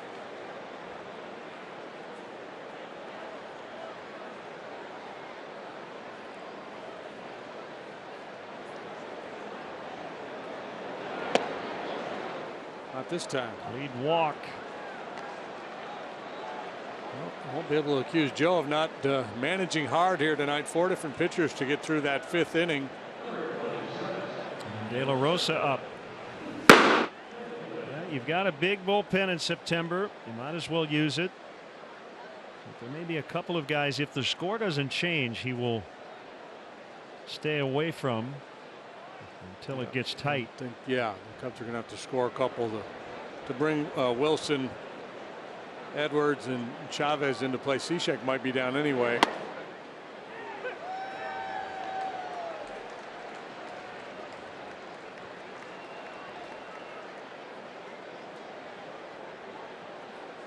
Wilson might just need a little work. He hasn't had many opportunities here lately. The 0-1 pitch. Called strike 2.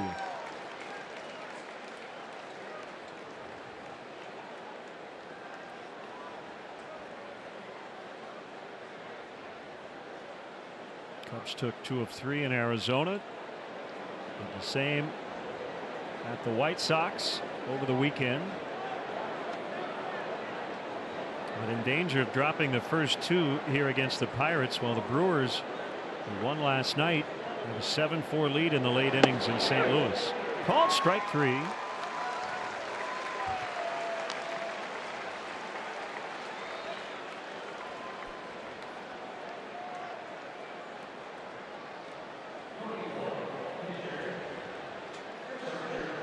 Newman was looking for a breaking pitch.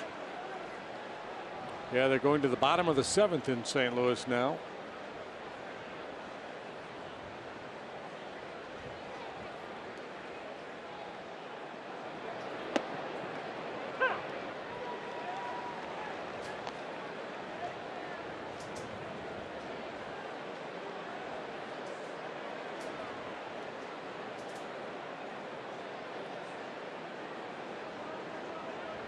Bunted into a double play back in the 2nd. He was not able to get the ball out far enough away from Contreras. That would be his main objective here. Keep it away from Wilson.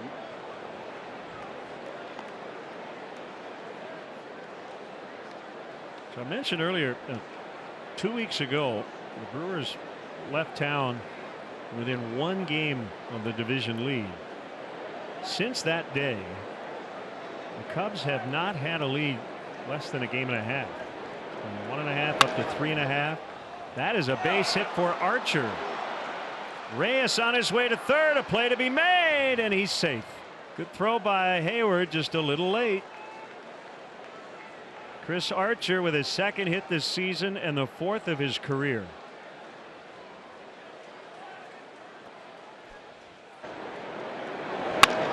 See Murphy cheating over so he can cover first on a bunt play. Creates a little opening there, and Archer able to exploit it.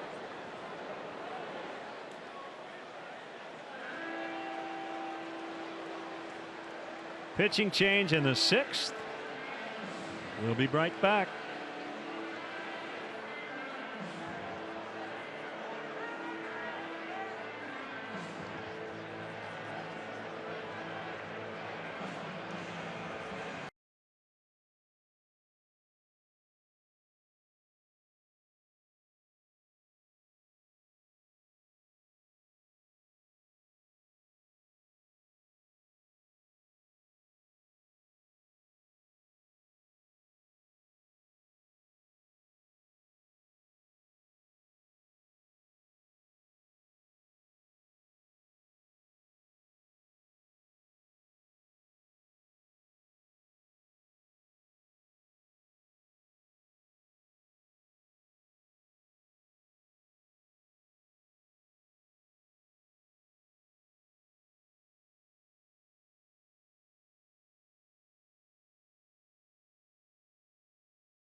Budweiser. Good night, Lord, and good luck in life, and good night, Chicago. Die with a smile, you would have loved her, but you won't, you don't know. No, no, no, no, no, no. Don't shut down on me now. Don't shut down on me. Don't shut down on me now. Don't shut down on me. Don't wait until I drown. Just save me from the good night, Chicago. I killed a man to make you love me.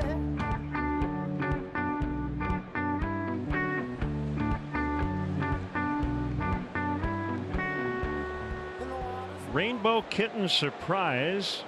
And the song is Goodnight Chicago. Here's Jorge De La Rosa to Adam Frazier. First and third, 1 out. 1 ball, no strikes. Rizzo will hold the runner. Archer first, Happ in a little bit at third. Double play depth in the middle.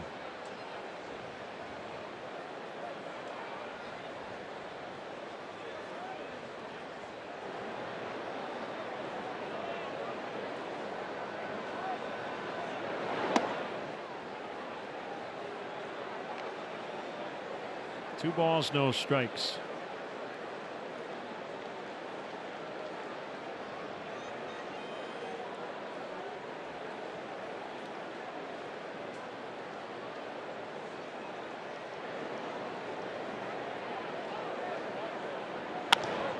Popped him up on the left side. And Baez makes the catch. 2 outs.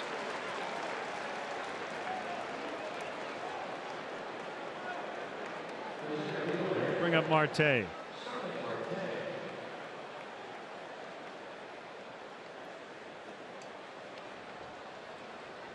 Since the 5th inning started, we've seen Montgomery, Kinsler, Rosario, Maples, Mills, and De La Rosa. 6 Cubs pitchers. 10 batters. Pennant race baseball. Expanded Swing. roster baseball. And a miss.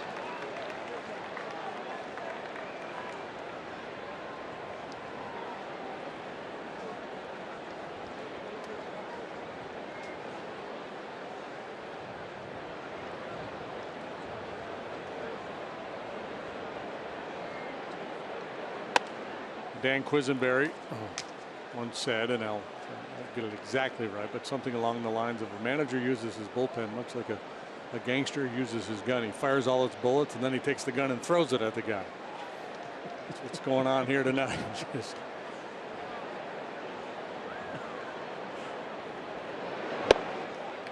1-2. If you're wondering about the Cubs and their mound visits, when you take a pitcher out of the game, that does not count. So they have 5 left.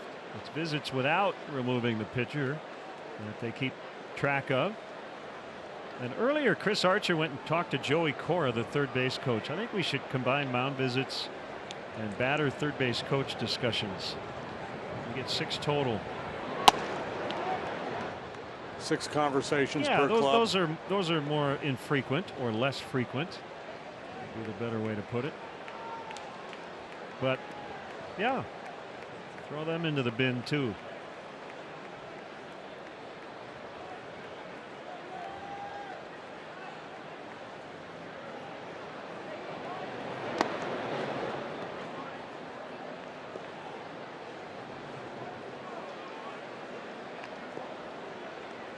So I see Mike Schilt and Matt Carpenter have been ejected from that game in St. Louis. Not sure why. It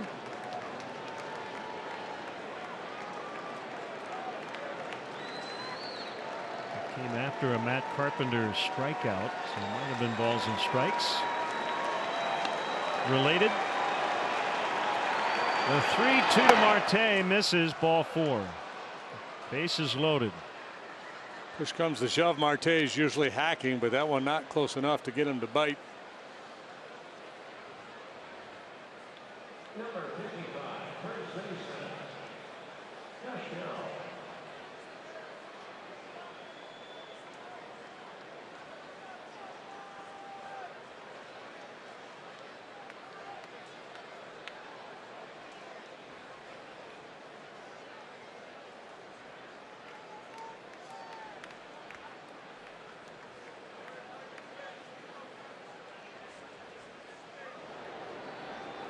3 on, 2 down, 6th inning. Knocked down by Contreras.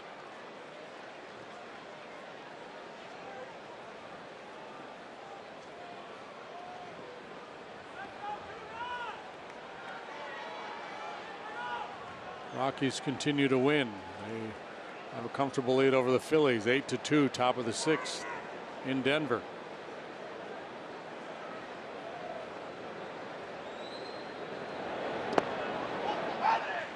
Yeah, the worst case scenario for the Cubs is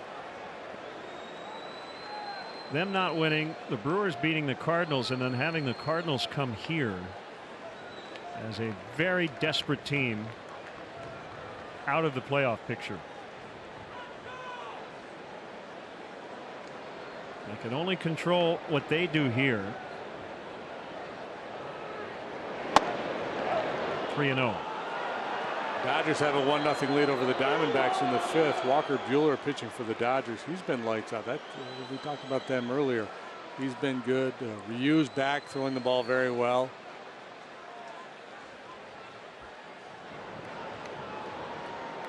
Wants to throw a strike, not close. He forces in a run. It's 6-0. Here comes Reyes on the bases loaded walk.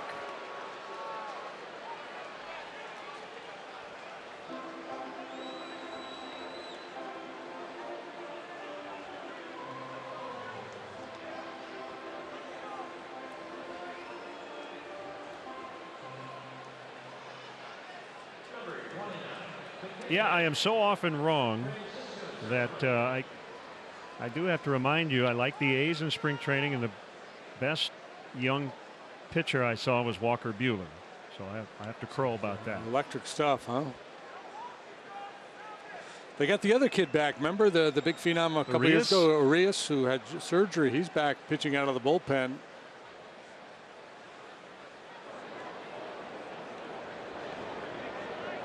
He's now 22. Julio Urias debuted when he was 19.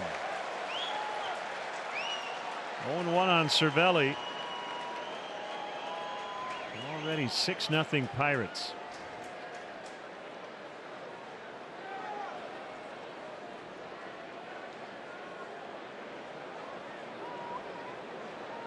But I also thought the Nationals would have clinched the East 6 weeks ago. Yeah, they're not going to the playoffs. You and just about everybody else.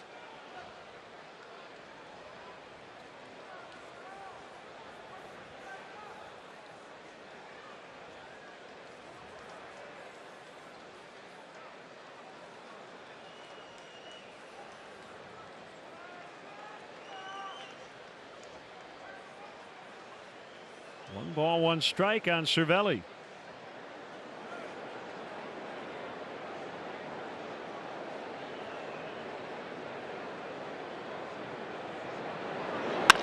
Ground ball to short. Baez will get it to Murphy in plenty of time. Another run for the Pirates, who lead 6-0 in the 6th. Good night, Chicago, die with a smile you would have loved.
ticket holder waiting list today to claim your spot in our lineup for season tickets.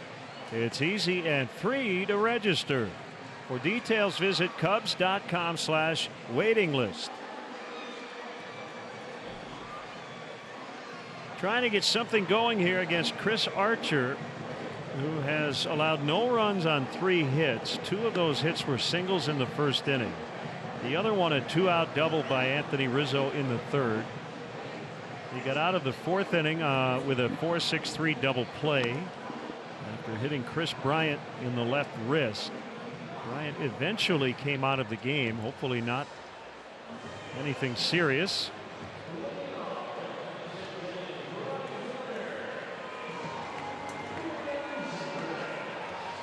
And the batter is Ben Zobrist. 2 first pitch swings for Zo tonight, a fly out to center and then a pop up to second.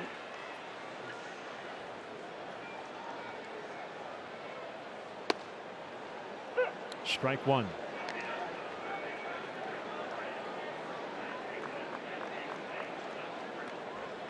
Left wrist bruise, the reason Chris had the lead. On the ground is second. That's Frazier to gobble it up.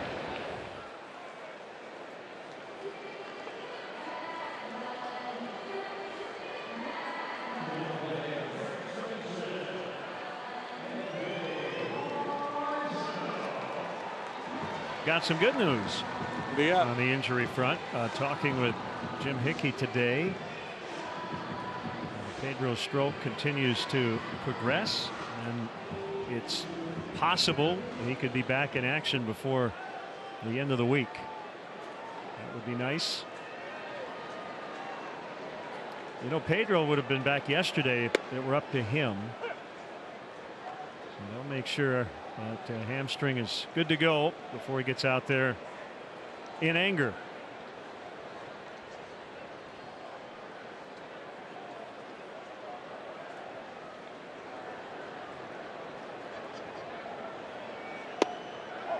I think his return is critical. Looking ahead, especially without Brandon Morrow.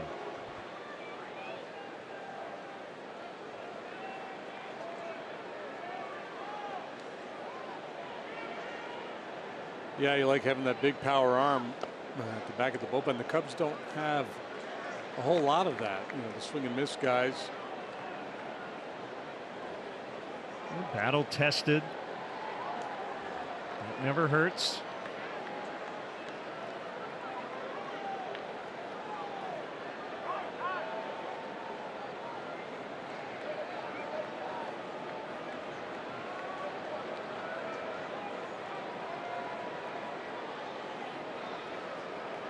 A 2 under Rizzo. It was high, 3-1.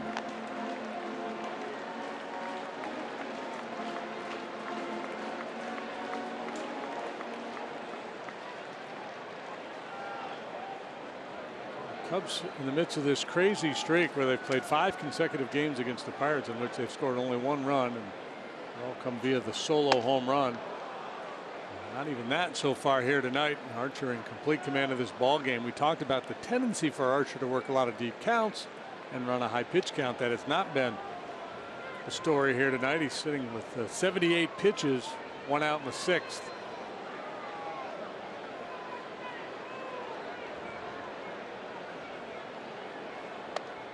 Rizzo draws the walk. Second time he's been on. He leads the majors in on base percentage since he was moved to the leadoff spot on July 13th in San Diego. 428 going into tonight, and 2 out of 3 times on base this evening. Second walk issued by Archer tonight.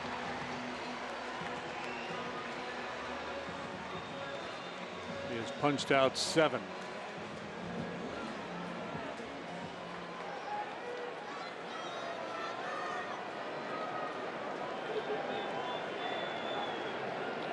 With a man on, 1 out. Called strike.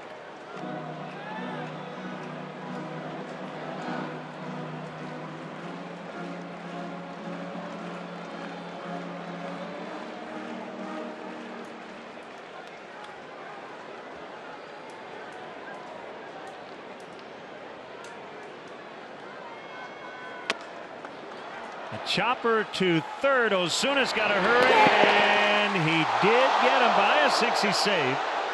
Joe will take a look. Very close at first. Yeah, I thought when he gloved that ball, and it took him a little while to get it into his throwing hand, it was going to cost him. I think the Cubs are going to challenge this. And they have challenged it. And it looks like he beat it. Either barehanded or all in one motion with two hands, but it was not the quickest exchange.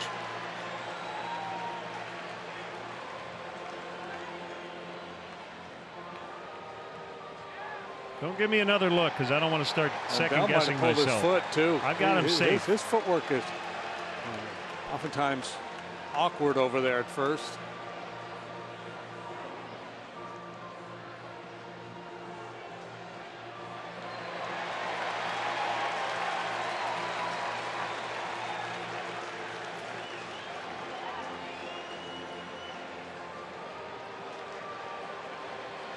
Safe call would mean first and second with one out. And Kyle Schwarber coming up. He's off the bag. Yep. So it'll be 2 for 3 for Baez. Sets his feet early, and then has to kind of take an awkward stretch to the ball.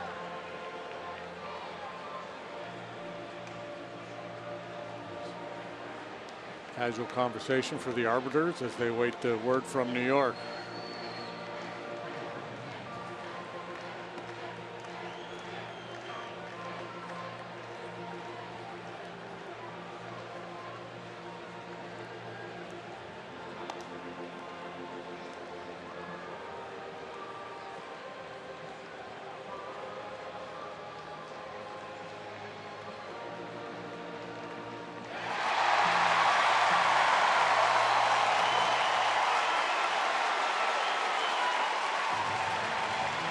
Here's Schwarber.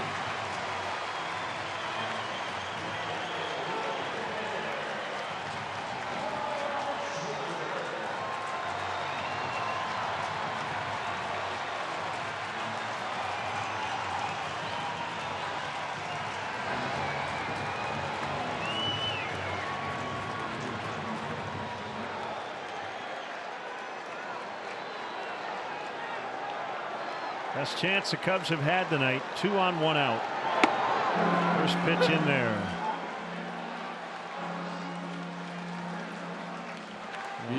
Run scoring in general has been tough for the Cubs against Pirates pitching, but yep. Last 5 games going into tonight, the Cubs held to 1 run on a solo shot each game. 0-2. Probably caught by surprise with a couple of aggressive heaters there from Archer. Allen struck out both times tonight. Ryan Braun has homered again. This time a 2-run shot. It's 9-4 Milwaukee in the 8th in St. Louis.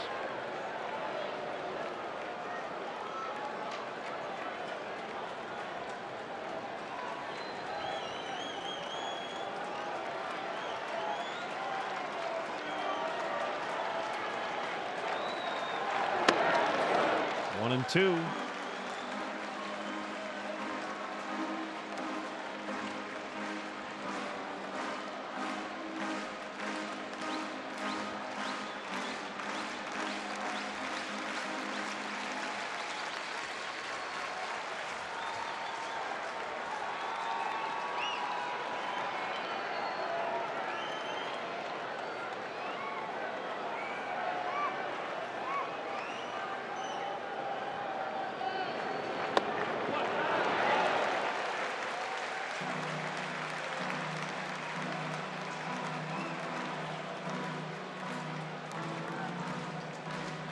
Neverauskas is up in the Pirate bullpen. The big right-hander from Lithuania.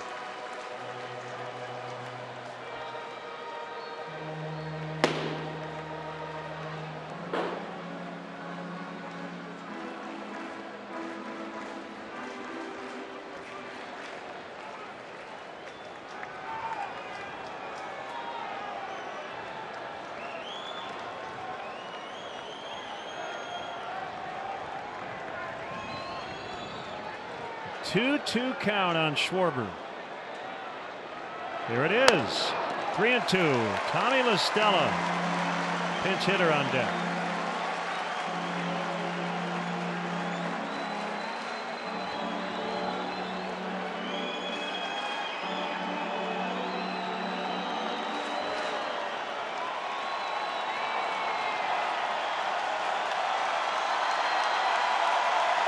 Fans for the first time all night getting into it.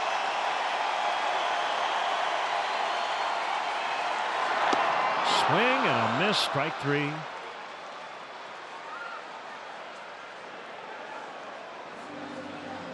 Archer's needed a strikeout or a double play. He's gotten it tonight. That's his 8th punch out, and it will be LaStella.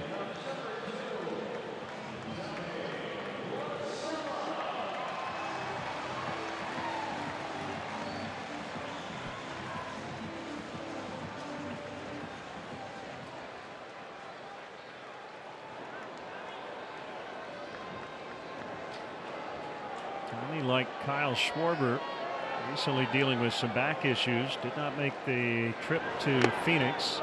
Foul tip, strike 1. He did pinch hit last night and grounded out to second base. He's batting for De La Rosa.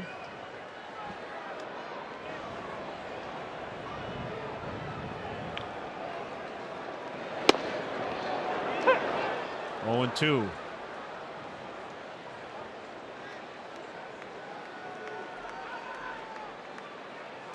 Archer trying to even up his record as a Pirate, 2-3 coming in. Tomorrow he turns 30 years old. North Carolina native Chris Archer.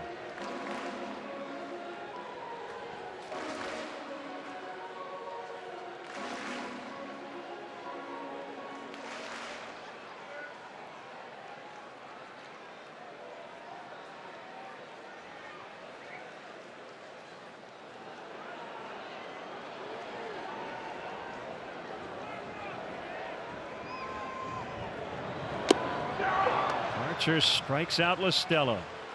Cubs strand 2 more, and it's still 6-zip Pirates as we head to the 7th.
TV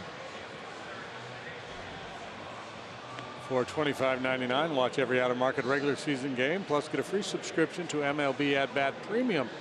Blackout and other restrictions apply. Visit MLB.tv to take advantage of this limited time offer.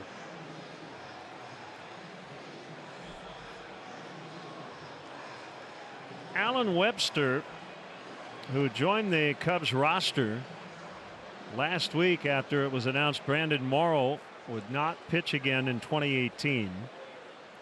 And this will be his second appearance in a Cubs uniform. Yeah, he made a few appearances in the Cubs minor league system this year. He's a veteran, big league time before with the Red Sox in 2013 and 14, and then with the Diamondbacks in 15. He had not appeared in the big leagues. Got to get the rosin bag back near the back of the mound. Yeah.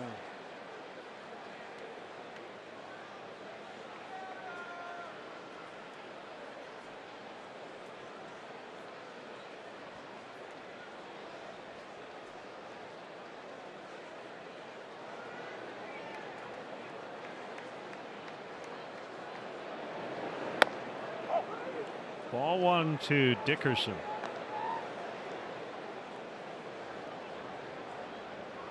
$33,443. The paid crowd tonight. A couple more night games to wrap up this series.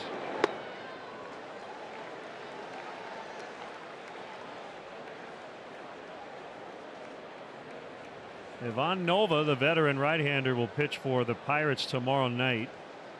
9-9 with a 4.01. Lefty Jose Quintana, 13-11 with a 4.11. Will work for the Cubs.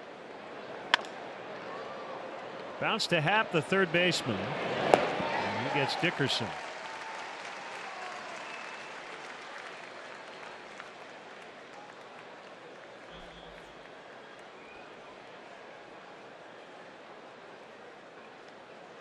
Nova's been on a good roll of late. Quintana's been good. He didn't pitch very well in his last start at the White Sox. Gave up 5 runs and 5+.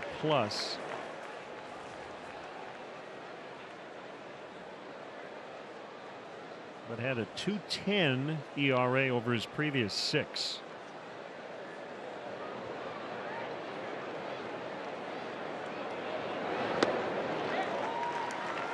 Sinker. So starting tomorrow with Q, that will start the final rotation turn. With 5 games to go after tonight.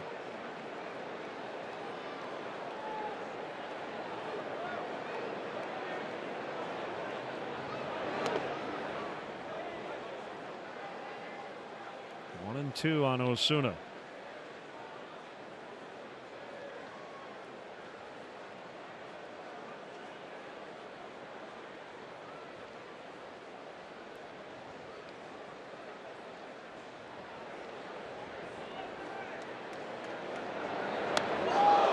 Osuna just got hit, and that stung.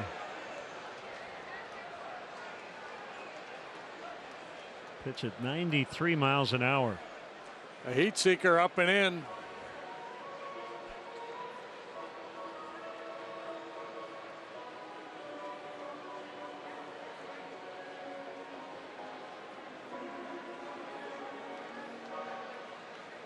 Back of the left arm. Upper arm, triceps area. See Wilson spinning out of there. Wanted to make sure he didn't get clipped by a deflection.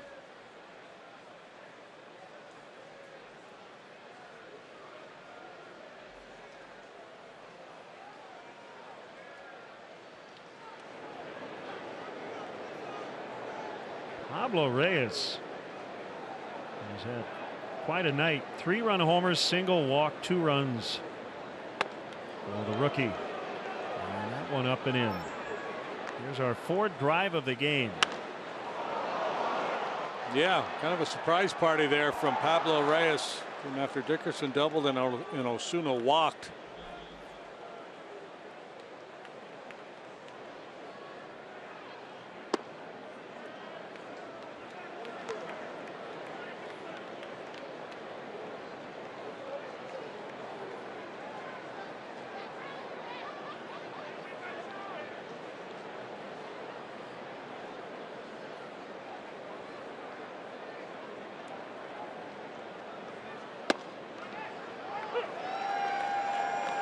Webster, originally drafted by the Dodgers, 18th round, 2008.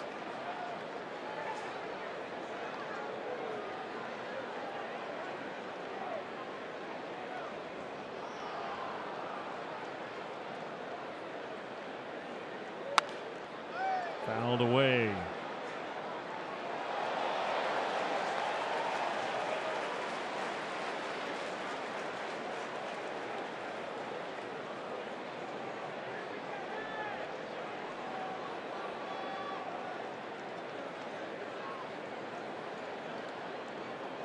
Hey, did you stop by the Pirates and Indians team hotel to I did do your not autograph bit forgot today? to do that. Reyes strikes out.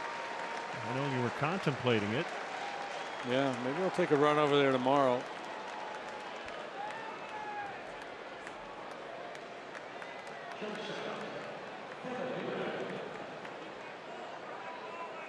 You got to get Kramer and Newman on the same Oh yeah, that's card. a good idea.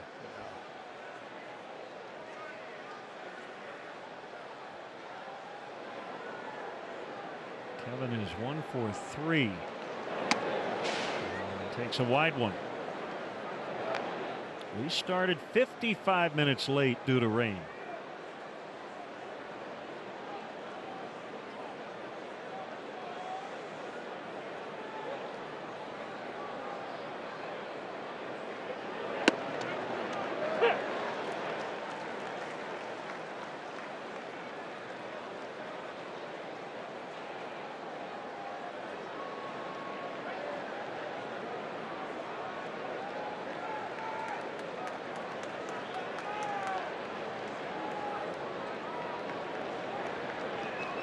Kick the 1-1. Late swing and fouled to the screen.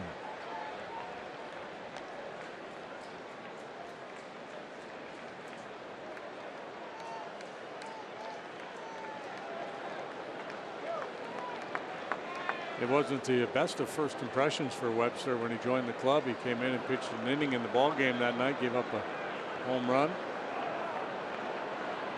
It happens. A couple years ago, he was pitching in Korea. Last year, AAA ball in the Rangers organization.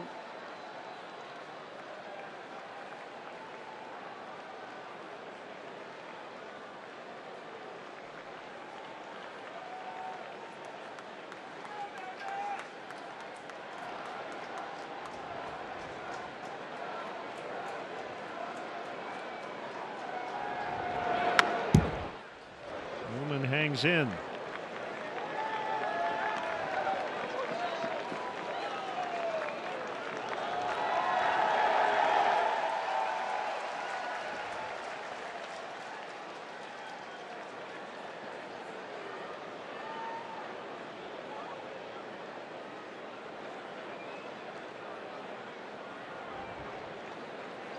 Another 1-2 is outside. Rockies 9-3 over the Phillies now, bottom of the 7th.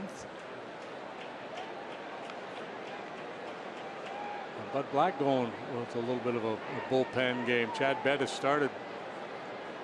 It was done after 2 2/3. Velasquez gave up 6 3 2/3 for the Phillies. Into center, and it is Jason Hayward to make the catch. Now time for the 7th inning stretch, brought to you by Budweiser. This Bud's for you. It's Harry on the big board. Please direct your attention to the outfield video boards. All right. Let me hear you. Good and loud. On 1, on 2, on 3. Take me out to the ball game. Take me out to the crowd. Buy me some peanuts and Cracker Jack. I don't care if I ever get back. Oh, it's root for the crowd. If they don't win, it's a shame. For it's 1, 2, 3.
Pirates go into their bullpen.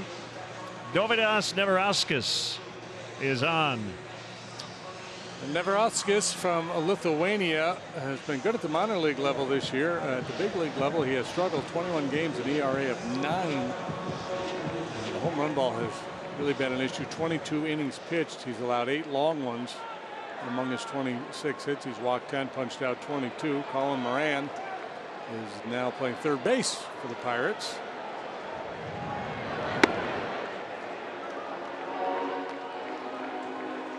Lithuanian Lightning's got a big arm, 96, 97 miles per hour with the fastball, cutter, curve, and a change. A 1-0 pitch to Hayward. Catches the bottom of the zone. The Diamondbacks have just scored twice in the 6th and now lead the Dodgers 2-1 as they go to the 7th. The Rockies trying to get to within a half game of the NL West lead. As they got that big lead over the Phillies late, 10-3 in the 8th. Milwaukee leads 12-4 in the 9th in St. Louis. Christian Yelich, 2-run homer. On one hop, it's Frazier. One away.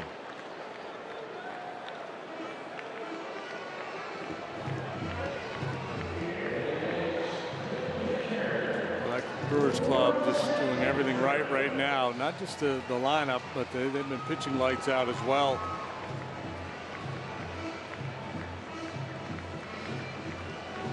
Cubs are going to wake up in first place tomorrow, but it's not going to feel like it. You know, this push the Brewers are making.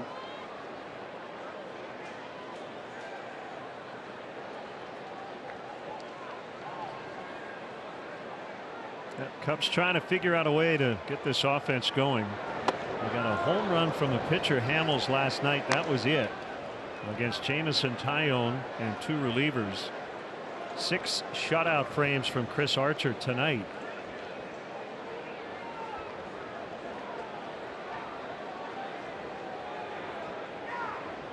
Off the end of the bat, and that ball will be caught. Sliding catch, Starling Marte.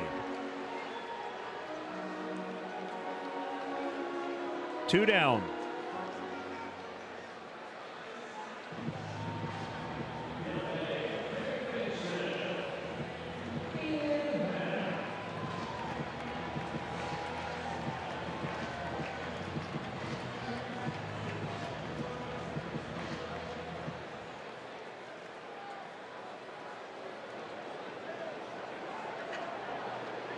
Happ with 2 gone.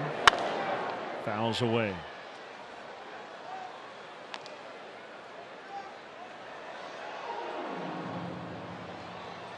Certainly we'll keep an eye on Chris Bryant's situation.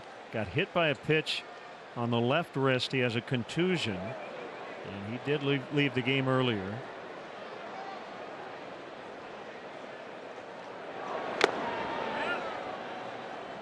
Chris is healthy enough to play, but you do wonder if the left shoulder is still bothering him.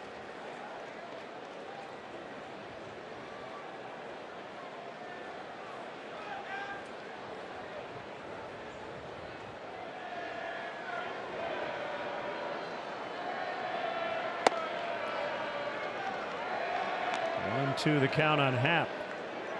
Well, guys try to gut their way through some nicks and scratches and pains at this time of year.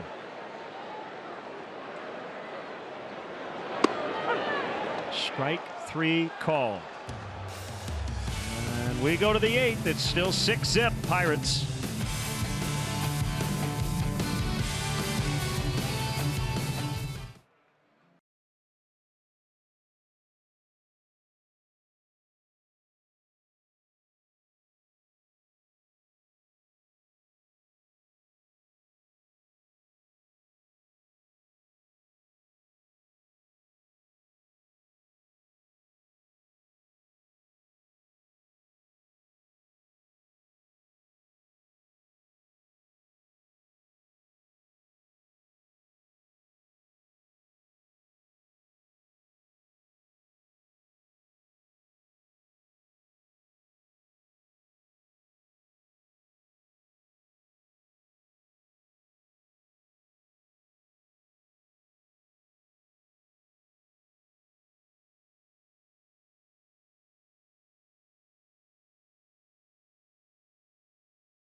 Colin Moran, who came in to play third base in the bottom of the 7th, will lead off the Buccos' 8th.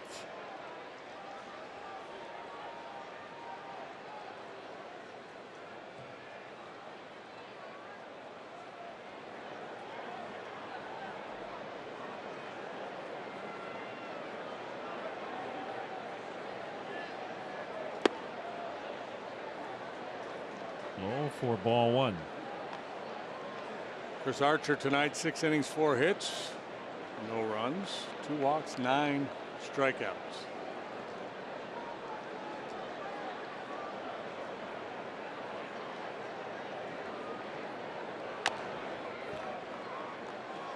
Stats tells us back to 1913, the Cubs record for pitchers used in a 9-inning game is 8.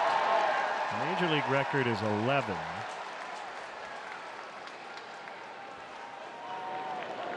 Webster is the 7th Cub hurler tonight.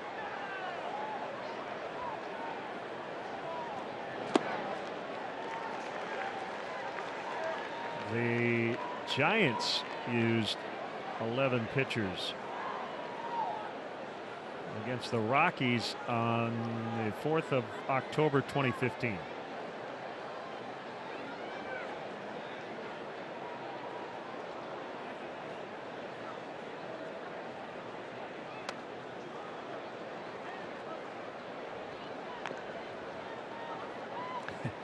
I love the note from Stats explaining it. So prior to 1913, teams barely used that many pitchers in a season, let alone one game. Yeah. Well, back in the dead ball era, you know. Diving stab, Baez. I hope he's all right. What a catch. Always worry about a wrist getting tucked under the body on the dive, but what a play. And Moran, he wants to double check to see if Javi actually caught this ball. This thing was scalded. It's got a little hook spin. He lays out. Spectacular. He's made face planted 2 or 3 outstanding defensive plays in this ball game. The fans have not had a whole lot to cheer about here tonight, but his play in the field has been a highlight. Well, you rarely see a diving catch in that drastic a shift. An infielder in the outfield. And I think he just said to Ian Happ or somebody in the dugout, I don't know how I did it. He doesn't have to explain it, he just does it.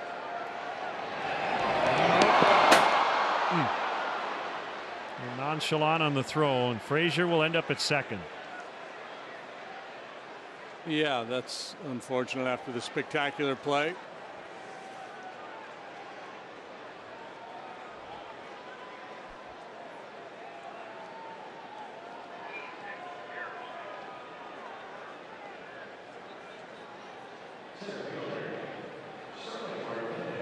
To make the off balance throw, a little more urgency in pursuit of that ground ball probably would have set him up to set his feet and make an accurate throw. Marte with a runner at second.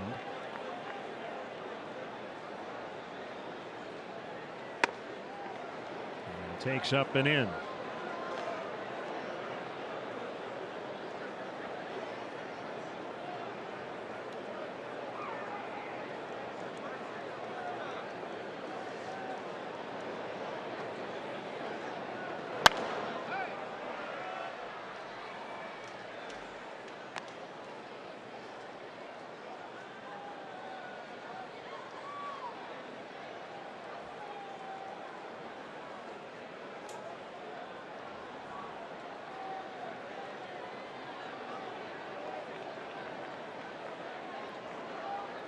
Webster gets the sign from Contreras.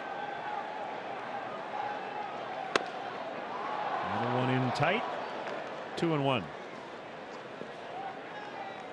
Dodgers have tied that game now in Arizona. 2-2 in the 7th.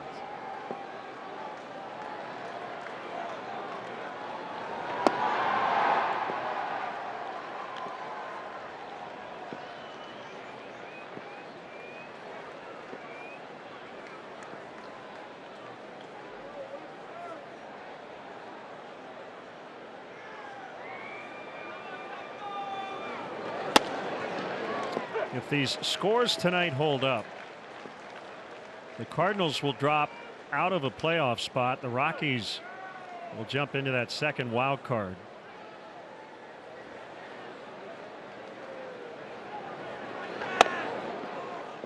Marte draws the walk. They have 2 on without a hit. Let's step aside and see what's coming up on WGN.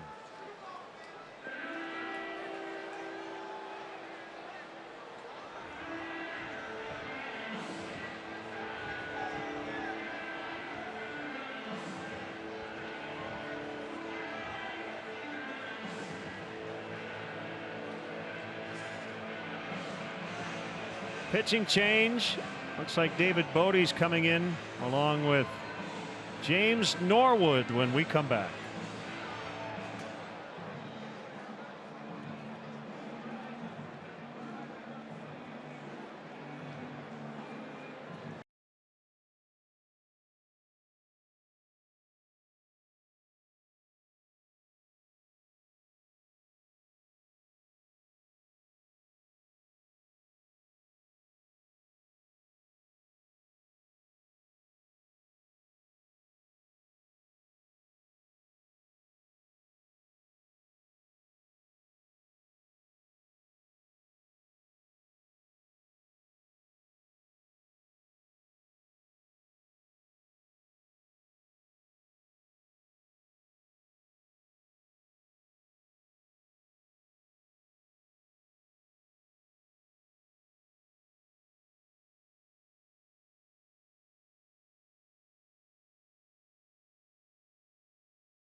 His 11th major league appearance.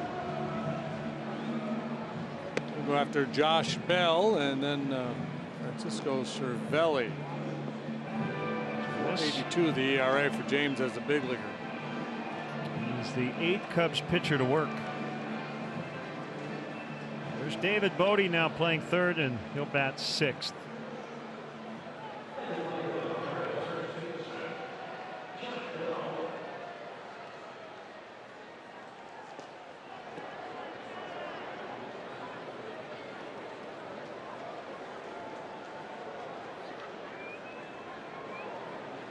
First and second. Bell batting left-handed. And a ground ball. Baez smothers it. Gets the out at second. It's been an eventful inning for Javi. 2 terrific defensive plays, 1 error, 2 outs in the inning. This is really nice. Tricky little hop there. Quickly into a throwing position, or at least some semblance of it. It's a ball on to Murphy to get the force. Pretty play. Cervelli with runners at the corners.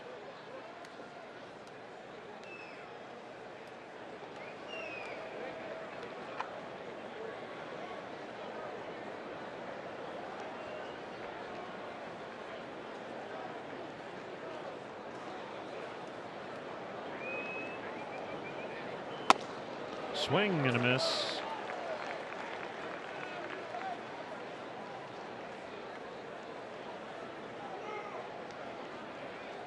I am now curious to go back at the look at that Giants Rockies game. I think I referenced. Boats used 11 pitchers in 9 innings. That's crazy. I believe it happened. I mean, did somebody get hurt? When was it? Was it a September game? It looked like it was the end of 2015.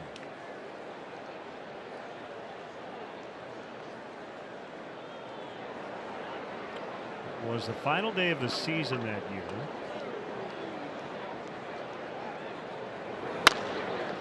Right to the bag. Rizzo will step on first. Still 6-0 Pirates in the 8th.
Six to nothing.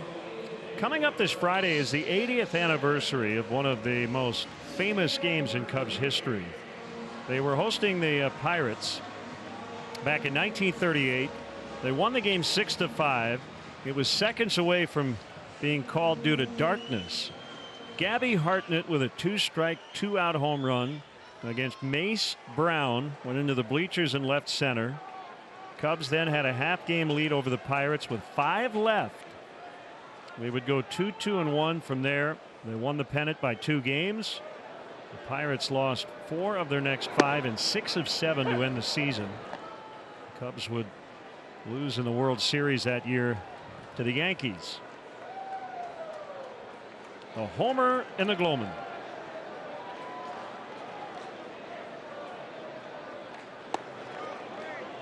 Not have another homer in the Gloman. Well, I was going to say lights. that's the only downside to now having lights.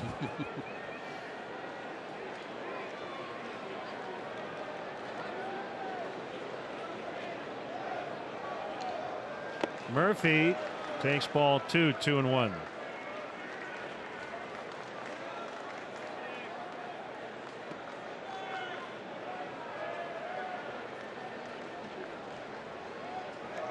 Gabby Hartnett would be inducted into the Hall of Fame in 1955 as a player and as a catcher. That is foul out of play. 19 seasons with the Cubs. He finished his career in 1941 with the New York Giants.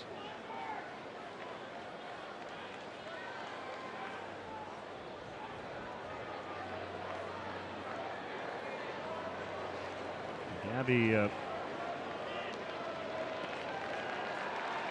a player manager with the Cubs in 38, 39, and 40. His nickname was Old Tomato Face. So he was managing that game in September of 38.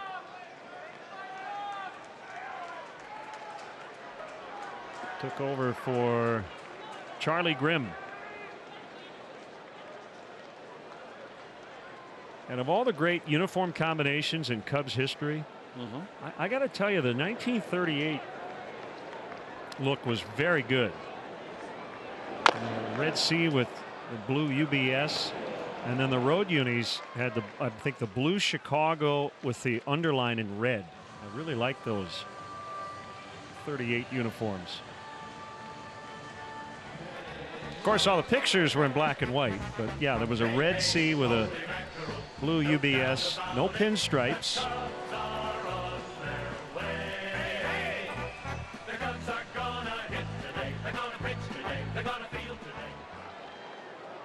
Good times, good times.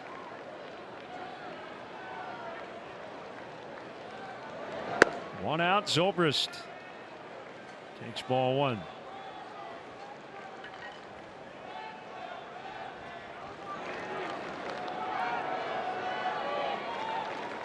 That would have been the year after the center field scoreboard and the Ivy showed up here at Wrigley in 1937.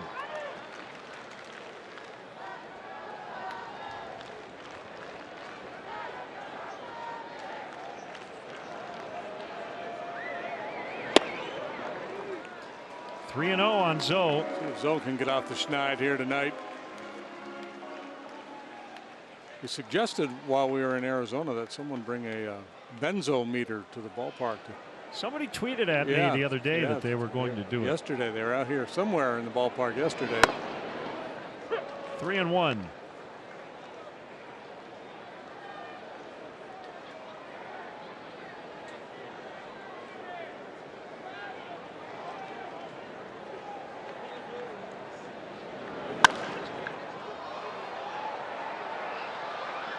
Scooter Gennett went 1 for 4 tonight. He's batting .315. Yelich went 2 for 6 with 6 RBIs. He's hitting .321. Lorenzo Cain at .311. For the hole and into right. There's a base hit for Zobrist.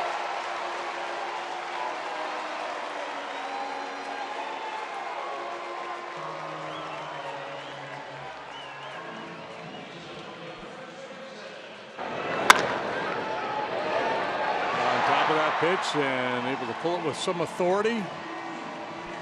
That's a diving Frazier. So the Miami Marlins outfield last year was Marcell Ozuna, Christian Yelich, and Giancarlo Stanton. When they all were moved, if I had you in spring training rank those three guys in terms of MVP candidacy, how would you have lined it up?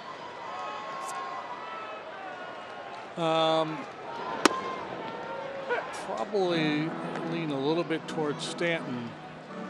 And Ozuna came off a 37 homer big RBI season. But Yelich has been he's been ascending on the rise. Yeah.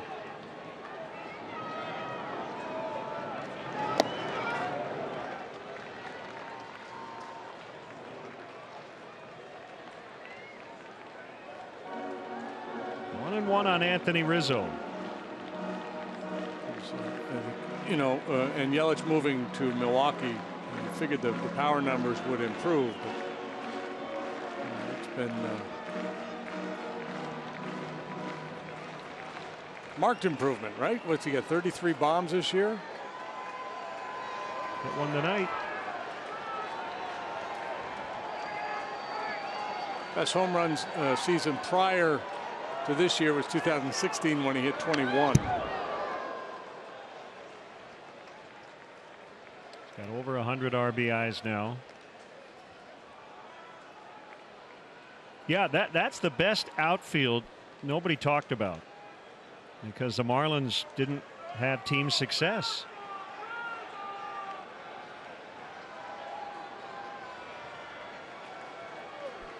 Catcher and umpire fortunate on that foul to get out of the way.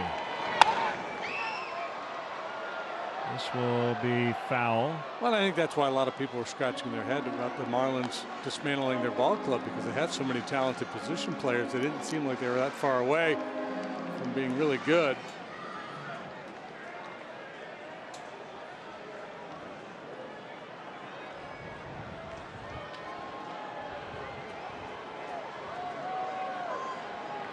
D. Gordon was Stanton, moved as well. D. Gordon, JT Real Muto.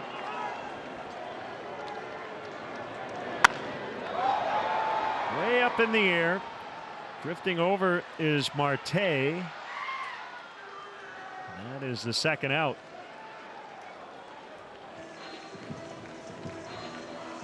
Speaking of Real Muto, asked by a writer friend who's going to publish an MLB All-Star team and asked for some votes, and I'm on the list. I'm digging through some of the different positions. I've got Baez as the top second baseman. I need you to help me on the utility guy. I can't vote for the same guy twice. And I picked Real Muto as the Major League All-Star catcher. So do you need a quote-unquote utility guy, or you just need somebody to fill the utility role on your team? I need to pick somebody. Team. But he has to be a He's got to be like 20 games at Okay. 3 positions or something, which Baez qualifies, but I'm going to make him my second baseman. Oh. And so you're going to make him your utility guy and make Scooter Gennett or somebody like that your second baseman. I could.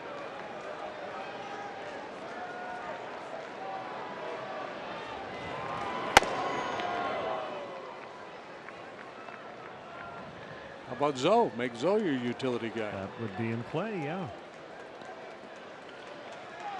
I like it.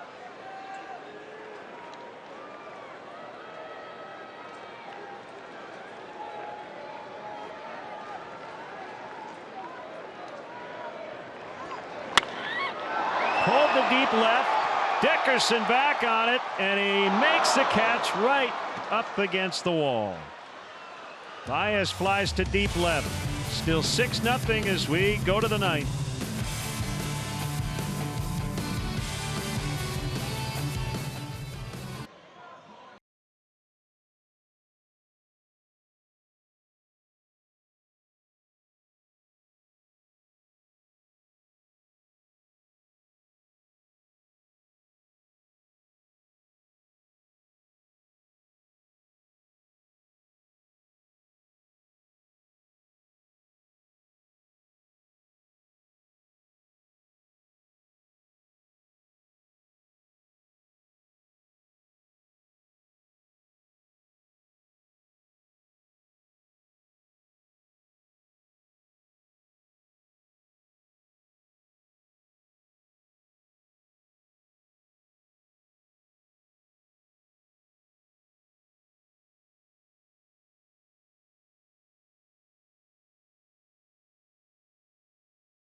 James Norwood got the final out of the 8th.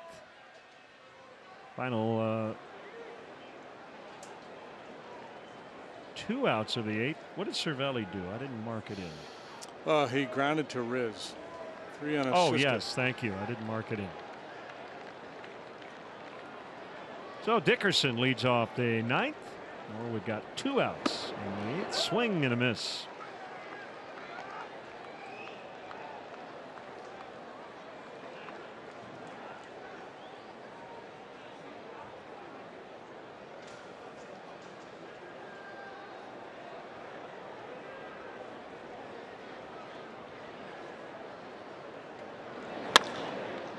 A base hit. Dickerson's 3rd of the night.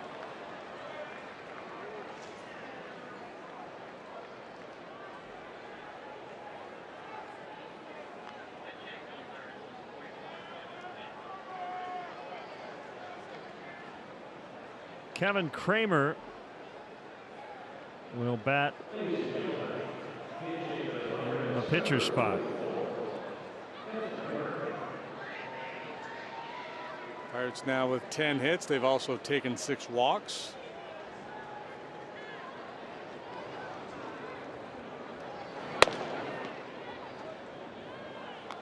Alan Webster worked an inning and a third. No hits, no runs, a walk, and a strikeout.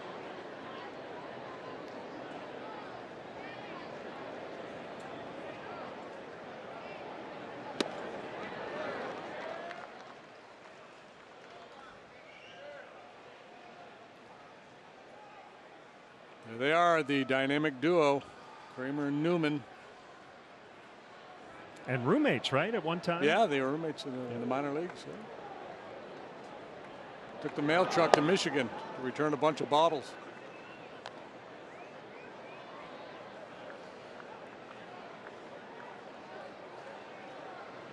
So the Cubs' magic number to clinch a playoff spot is 1, with the Cardinals losing. The Brewers can clinch a playoff spot if they win tomorrow night in St. Louis.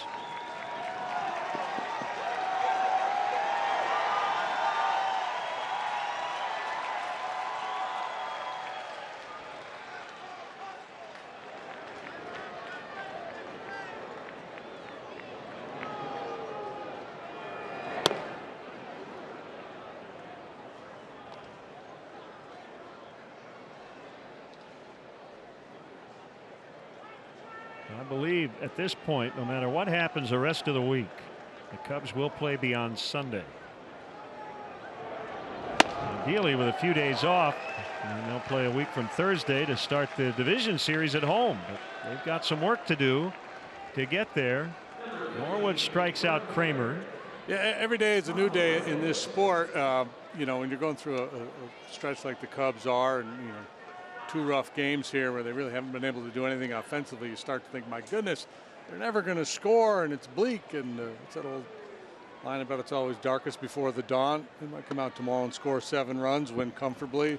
Brewers lose, and all of a sudden you're feeling good about things again. The challenge now for the Cubs is to find that bounce in their step tomorrow, not allow the pressure of the moment get to them, because it's going to get big. So you need your manager, your coaches, your veteran players, try to maintain that same calm approach you've had all season long.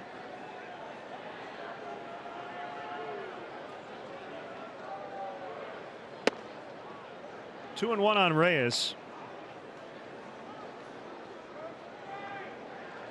And the tone setter typically is the starting pitcher. So a huge start for Jose Quintana tomorrow. John Lester will pitch Thursday against Trevor Williams. You had a couple of big ball games against the Brewers in the last few weeks. He can come out tomorrow and just shut the Pirates down early, right? Try to keep them off the board early, give the Cubs hitters a chance to get a little something going. Ball 4. Reyes on for the 4th time tonight.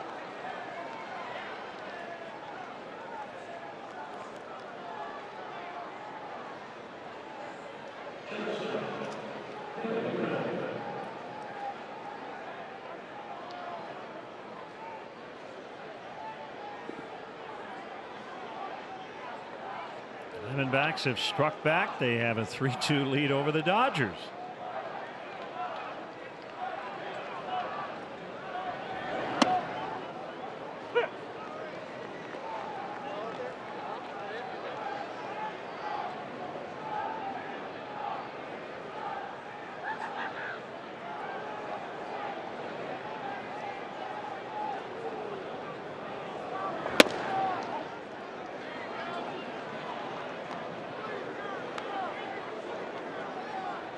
Ball 1 strike.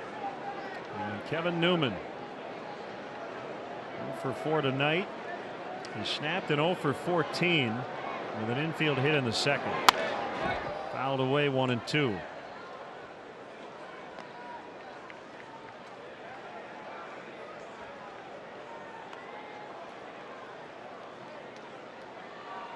Yankees won their game over the Rays 9-2. Severino picked up his 19th win.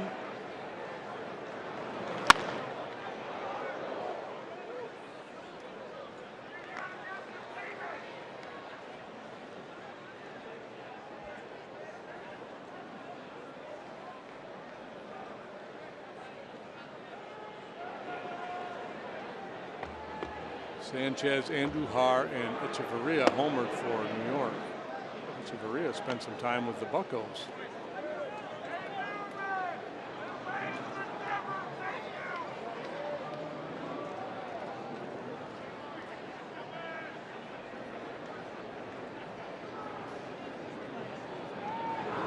Swing and a miss for out number 2. Both outs have been strikeouts. And Colin Moran will bat.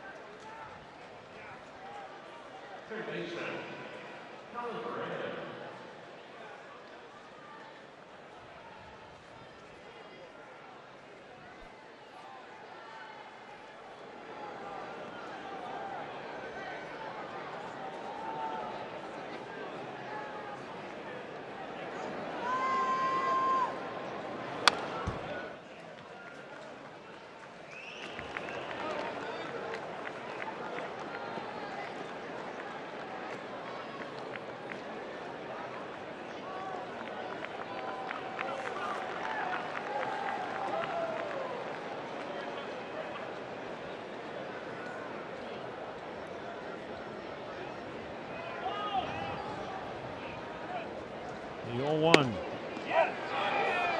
Borderline call, and Norwood didn't get it. 1-1.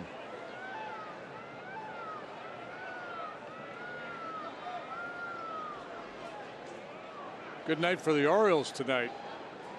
Boy, they haven't had many. They were postponed. Orioles and the Red Sox will play a doubleheader tomorrow.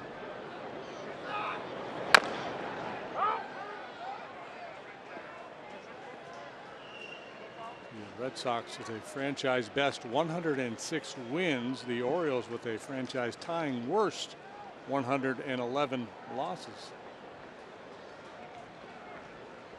That was a 60.5 game spread in the East.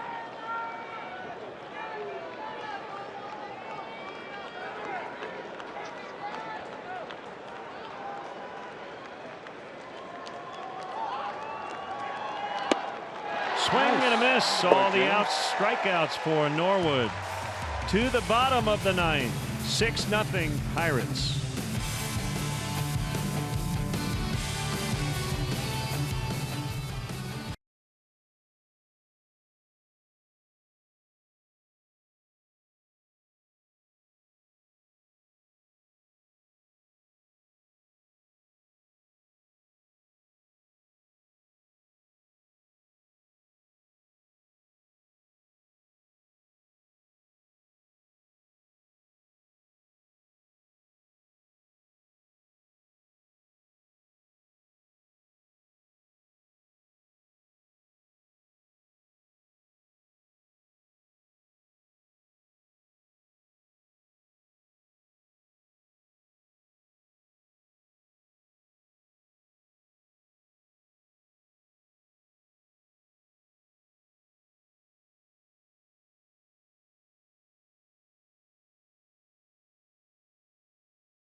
Brault. 6 shutout for Chris Archer. Dovydas Neverauskas with 2 innings, no runs. And now the southpaw here in the 9th inning. Yeah, they have a couple lefties out there. The other one, Felipe Vasquez, is their closer. Saw him last night. It's 6-0. It feels like it's 15-0 the way this game has gone down here tonight. And Kyle looking for a little something to hang his hat on here. 0 for 3 with 3 punch outs so far.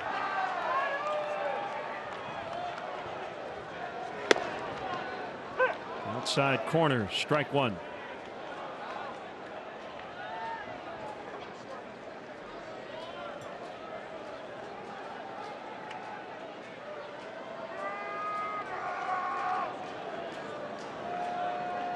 Here's the pitch in the dirt.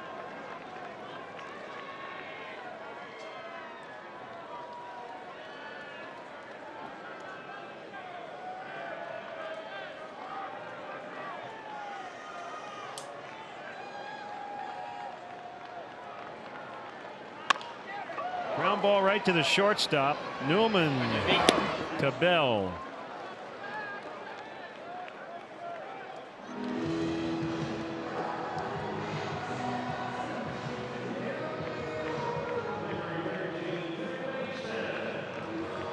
David Bodie came in to play third base in the 8th.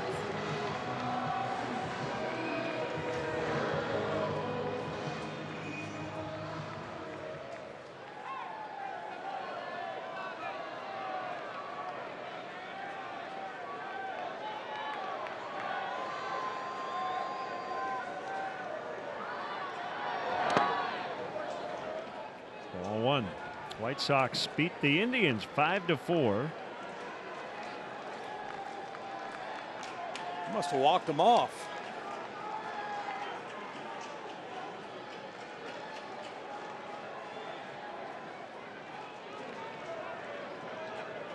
They did. They plated 3 in the ninth. Knocked down Brault. Loses his glove, but gets it to Bell.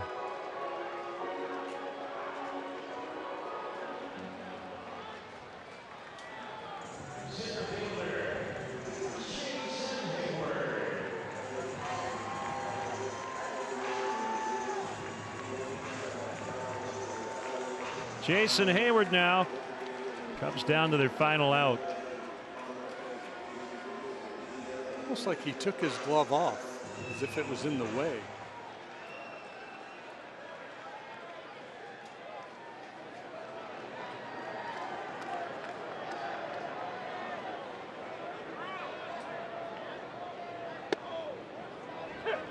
Cubs have given up 11 runs in these first 2 games and have scored 1.